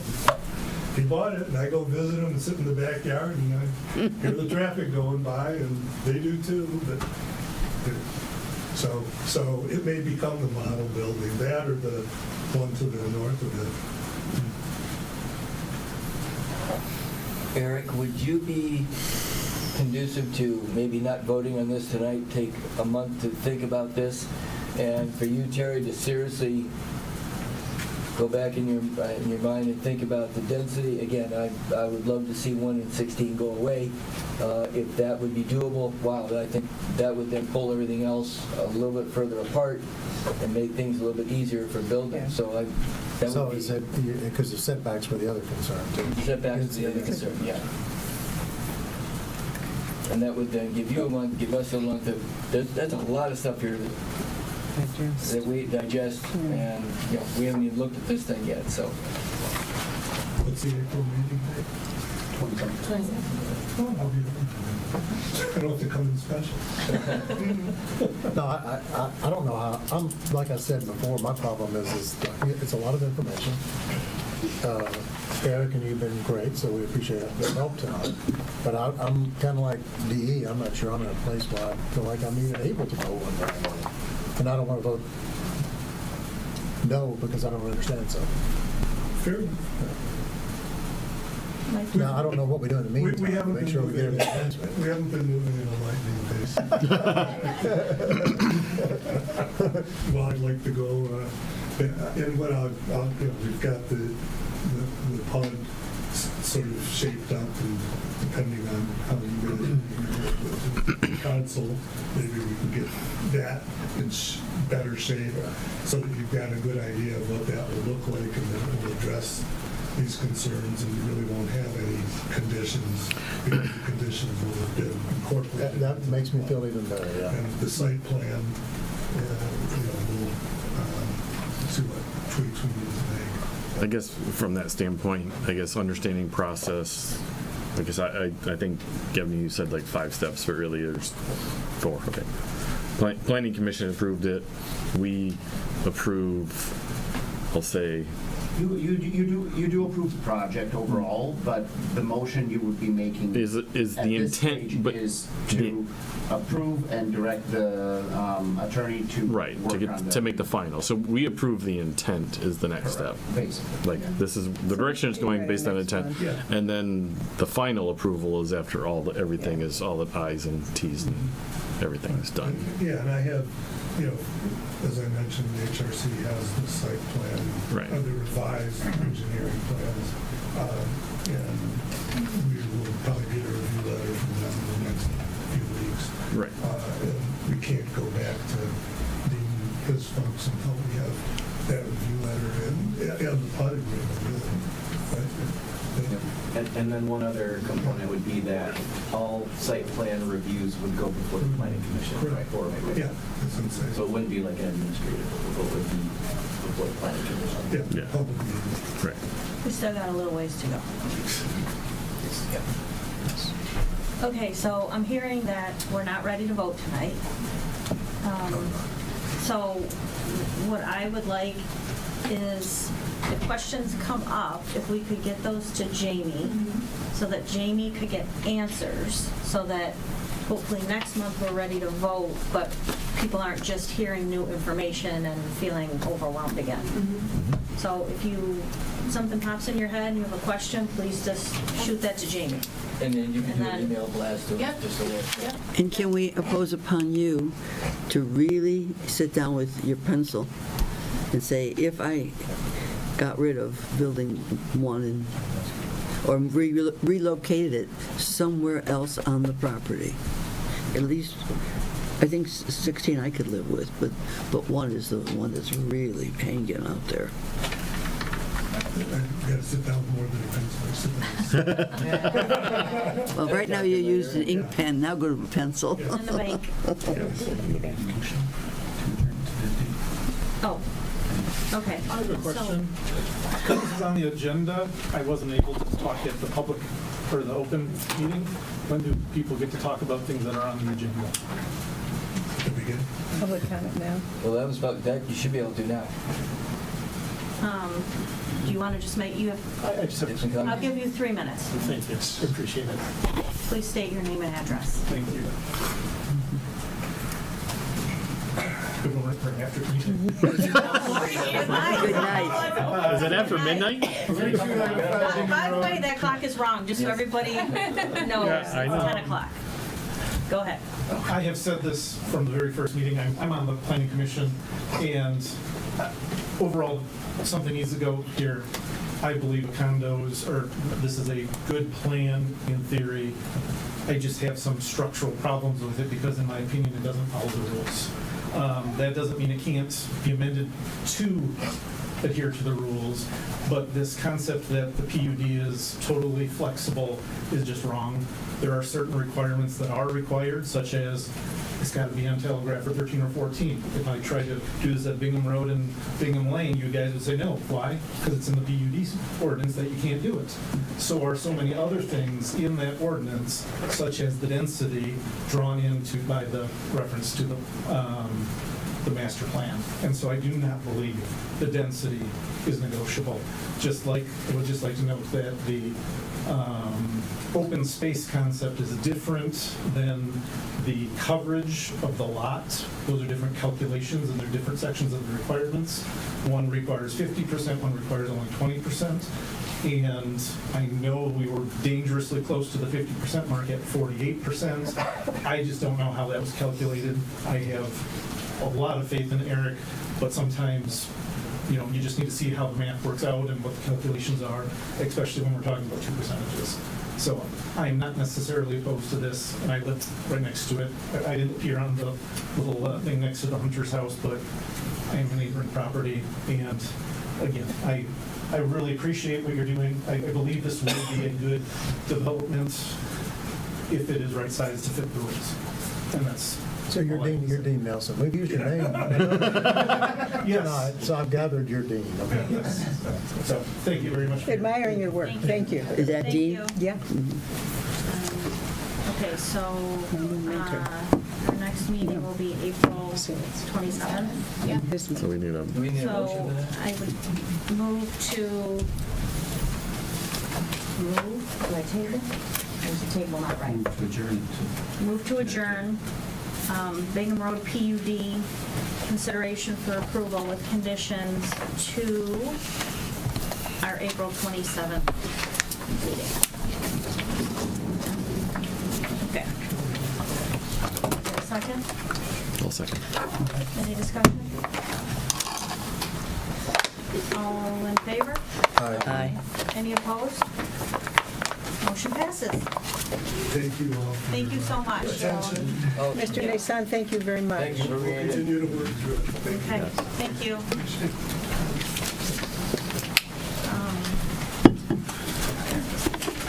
Okay, we are going to move to landscape contract renewal, which should be quick. It should be. This is just a renewal of our landscaping grounds maintenance contract with Johnson Landscaping. It actually took me a little bit of work to even find the last time we increased our prices. 2022 was the last increase I could find. I would recommend approving this renewal. In my very short time here, I've had great experience with him, and so I'd recommend approving this renewal. You need a motion or just a vote? Yeah, motion. I move that we, did you want to do that? No. I move that we renew our contract. Can you read this? I have to approve the Johnson Landscaping Grounds Maintenance Contract for 2026. Yes. I'll second. Thank you. Any discussion? All in favor? Aye. Any opposed? Motion passes. Great, thank you. Okay, treasurer's report. Good evening. 3 items, 2 which are motions. One's for informational purposes only that you guys see. Everyone knows what the drill is. The approval for the bills for March 2026 go through the time period of April 21st through Friday, March 20th for both the general fund and the gas and weight fund. The Under the general fund, there's $227,999.22 that was dispersed. Under the gas and weight fund was $15,382.83 dispersed for a total of $243,382.05. Any questions regarding or questions on the review of the bills that were in the packet? If not, then you have the motion in front of you. I'll move to approve the March 2026 bills. And I'll second the motion. Any discussion? Oops. All in favor? Aye. Any opposed? Motion passes. Second item is to accept the financial statements for February 2026. Again, in your packet is the revenue and expense budget line items as of February, and also the investments. Not a lot has changed. We're in the 8th month of the fiscal year, 67%. I went through everything. There's no flags other than the fact you will see that under the planning portion, it is over budget. The reason for that is some of the invoices that have come in for the PUD, but however, we are batching those together, and then we're going to be invoicing those and be reimbursed for that related to the PUD. Other than that, everything is pretty much in line. And as far as the investments, not a lot of movement. You'll see some. I was waiting to see what the Fed's decision was. Rates have stayed. They kept it constant. So I think it'll be next month. yeah, we'll exactly. We'll adjust as appropriate. Yeah. But any questions regarding any of the investments? No, but you mentioned something I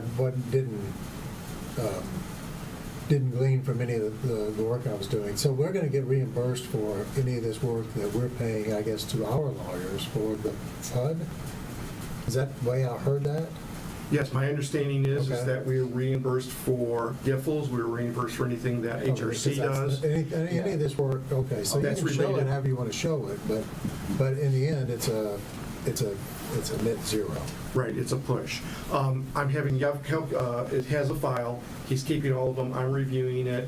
He's reviewing it, and I'm reviewing everything with Jamie. And I just reached out on the last bill for GIFLs and asked Eric, all right, I'm not really sure of this amount. How much of it is attributable? What percentage of it is attributable? Give me the actual dollar amount that's attributable to the work, because they kind of lump it in on a portion of time that they've spent, right? And there's a number of different things that they do.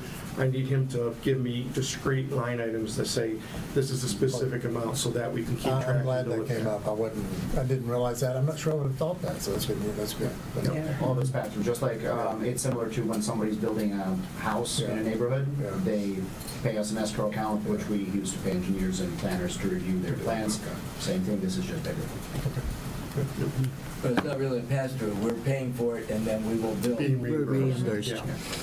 You could think of it much like the Woodland Drive pump, right? Yeah. We forwarded that WRC did the work, we paid the county, and then the association reimbursed us for that, those costs. So that's good. So that's the motion in front of council as well. I'll make a motion to accept the financial statements for February 2026. I'll second. Any discussion? All in favor? Aye. Any opposed? Okay. And the last item is the not to exceed from the latest invoice that we received from HRC. And there was discussion around that. You know, you see the amount that's there. It's not finalized, but there's, I believe, $132. Yeah, $137,000 remaining.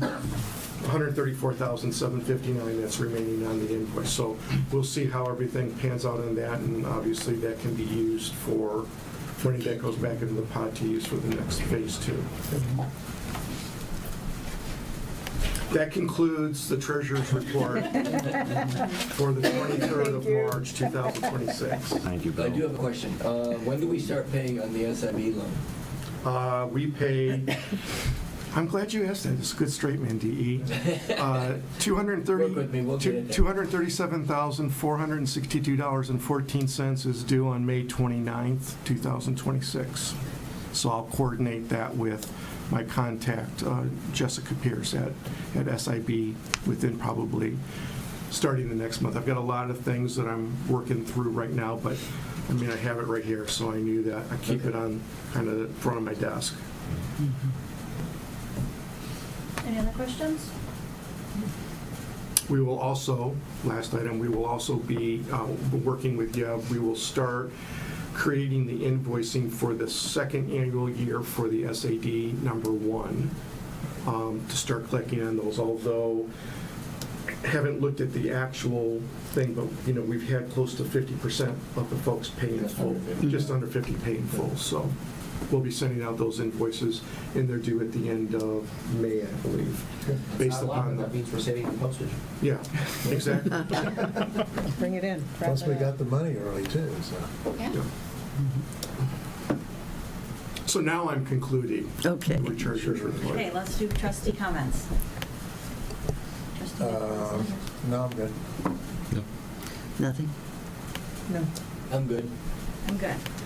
Okay, so I am going to make a motion to enter into closed session with our legal counsel at 10:08 p.m. Is there a second? Just to be clear, for 2 different matters. Oh, okay, for 2 different matters. When we're done, we'll come up there. Consultation with legal counsel pending litigation and consultation with legal counsel to discuss a confidential written legal opinion. So I make the motion to go into closed session for those 2 at 10:08 p.m. I'll second. Any discussion?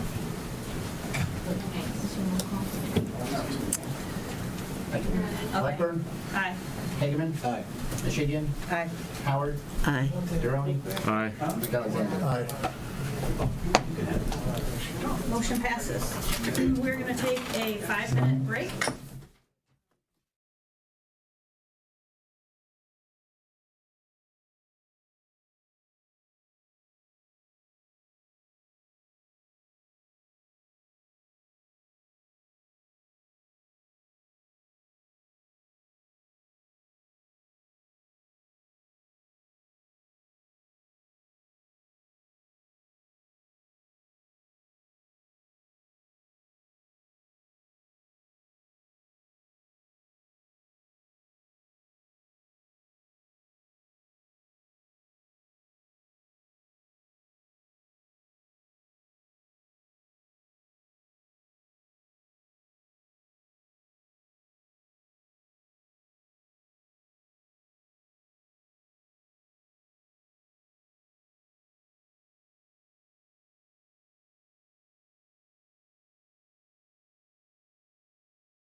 Do we need a motion to go back in session?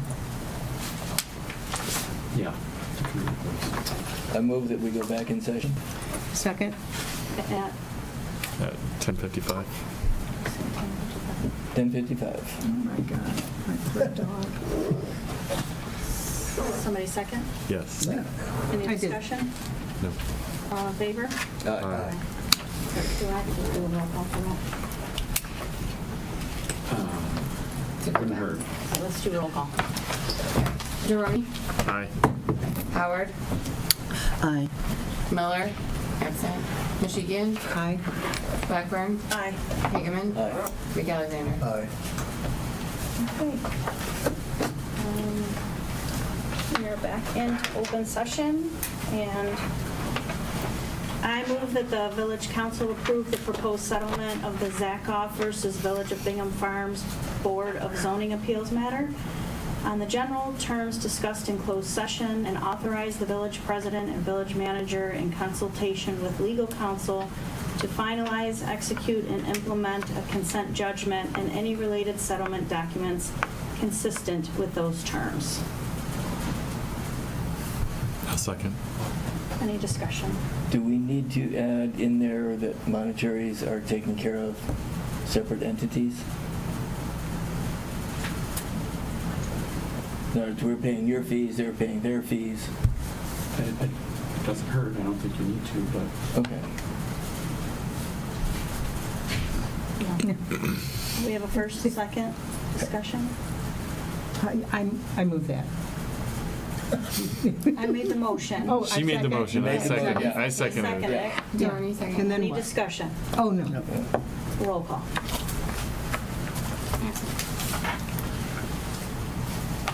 McAlexander, Aye. Jerome, Aye. Howard, Aye. Michigan, Aye. Hageman, Aye. Blackburn. Aye. Motion passes. Thank you. Motion to adjourn? Yep, need a motion to adjourn?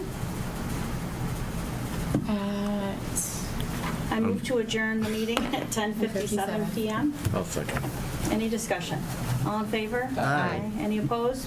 Motion passes, meeting adjourned. I think this is our longest meeting ever.